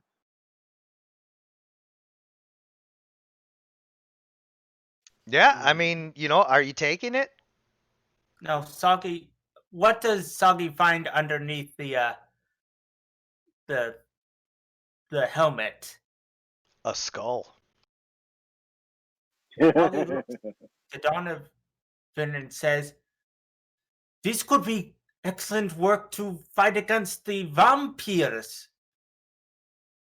All right. This Question. man was buried here, probably a very long time ago. A noble Will warrior this- such as this doesn't deserve to have his things taken from him in his rest. I sense no evil here. But doesn't holy water mean that we have chance against demons? As tempting as it is, I mean, there's only a few of these orbs here. Is it worthwhile to disrupt this man's to steal from this man's grave? It's not as if the munitions for this tool will last forever. If you wish to take it, I won't hold it against you. But And I say to Donovan, little, do we have another way of getting access to holy water? you would have to go to a clergy. I do not have such means. Do I notice what's affecting the plants on the sarcophagus? Yeah, so as you are looking at everything, they are growing into the bones of the skeleton, and he was so devoted to the Shadow Queen, to the Raven Queen, that his presence, his body is still a conduit to the Shadowfell. His soul is one of the few that, instead of like going somewhere else and all of that, it has become a powerful Archon champion of the Raven Queen on the Shadowfell, and there's just enough of a connection yet to where it is like a conduit to the Shadowfell. So essentially, it's kind of like a rift between the two. Yeah, you could call it that. Yeah. Okay. This corpse seems to have a connection between this world and the Raven world. Is there any Raven, way you can whatever purify her name is. Sorry. What? To be honest, Mhm. he said that it's this corpse seems No, to no, be I heard him, but somebody else was trying to talk or something, and all of a sudden. I would say, is there any way that we can purify his soul?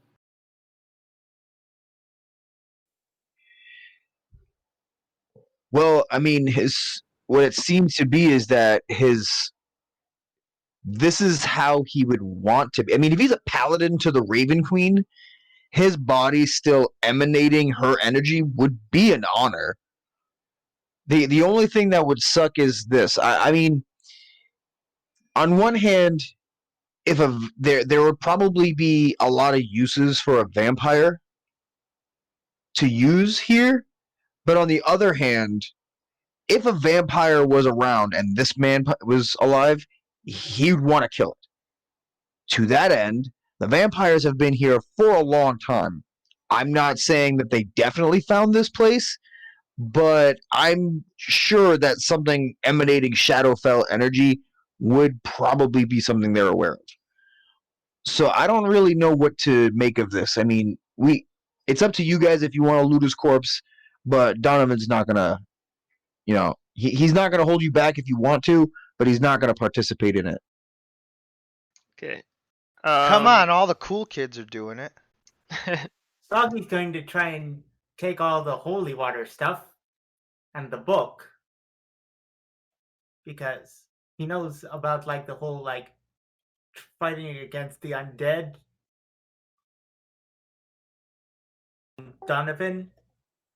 I just hope that this fallen man forgives us for what we're doing. When we're done, we should probably attempt to reseal this.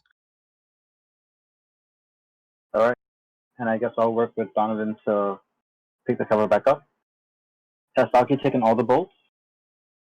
And he's going to also try and take the crossbow. Okay. Yeah. Is there any way I could like take a look at the weaknesses in the book and relay them? What? Like it says it has information on the vampires, right? Right. Well, generally undead. Yeah. Yeah, all kinds of undead. Yeah, which would be the vampire as well, right? Because vampire are technically undead. Well, I mean, if you're asking if you found the chapter on vampires specifically right now, no. But like, yeah. there's all But kinds the of book has. undead. Yeah. I'm gonna say sorry to Donovan and then take the book. It's not me who you should be apologizing to. Sorry, young one. And he looks down at the corpse. Just kind of wanders off with the book in his hand. Which would sound weird. Back the helmet on the skeleton's head, Sagi sort of like sighs and sort of pulls out this sort of decides to do this sort of ritualistic burial that his people know. Like he starts to mark the bones with markings of like koboldian markings. Okay. Just desiccate his corpse. It doesn't matter. Yeah. Yeah. So you definitely do that. But again, like was just pointed out to you, basically, what it looks like is that you are just like completely desecrating this guy. All right. I guess Donovan and I are trying to put the cover back on. Yeah. So the cover's split into two pieces. So do we need to roll again? Probably. No, it's not that. You can get each of your pieces up, but like it's still split. It's a huge stone cover and it's split. Well, I mean, it looks big and heavy and sort of wide. Like, would it fall down if we just place it back on top as No, you can place it back on top, but I'm saying that like now that crack down the middle is like it's not just a crack, it's a full on like fissure. So does that mean we don't put it back? No, it means that the stone lid is on it in two pieces. No, we got that. That's all. It's probably more of just a gesture to the corpse, I suppose. It's like, hey, look, we're not trying to disturb you. Go back to your rest. Yeah. No, it's cool. I'm just making sure that I'm describing everything accurately. But Tizagi, doing the markings makes it that it's an apology to the person buried here. Right, and to this guy, it's probably, you know, blasphemy, but that's cool. Yeah. Oh, by the way, the whole time Francis is just like, yeah, what did I get myself into?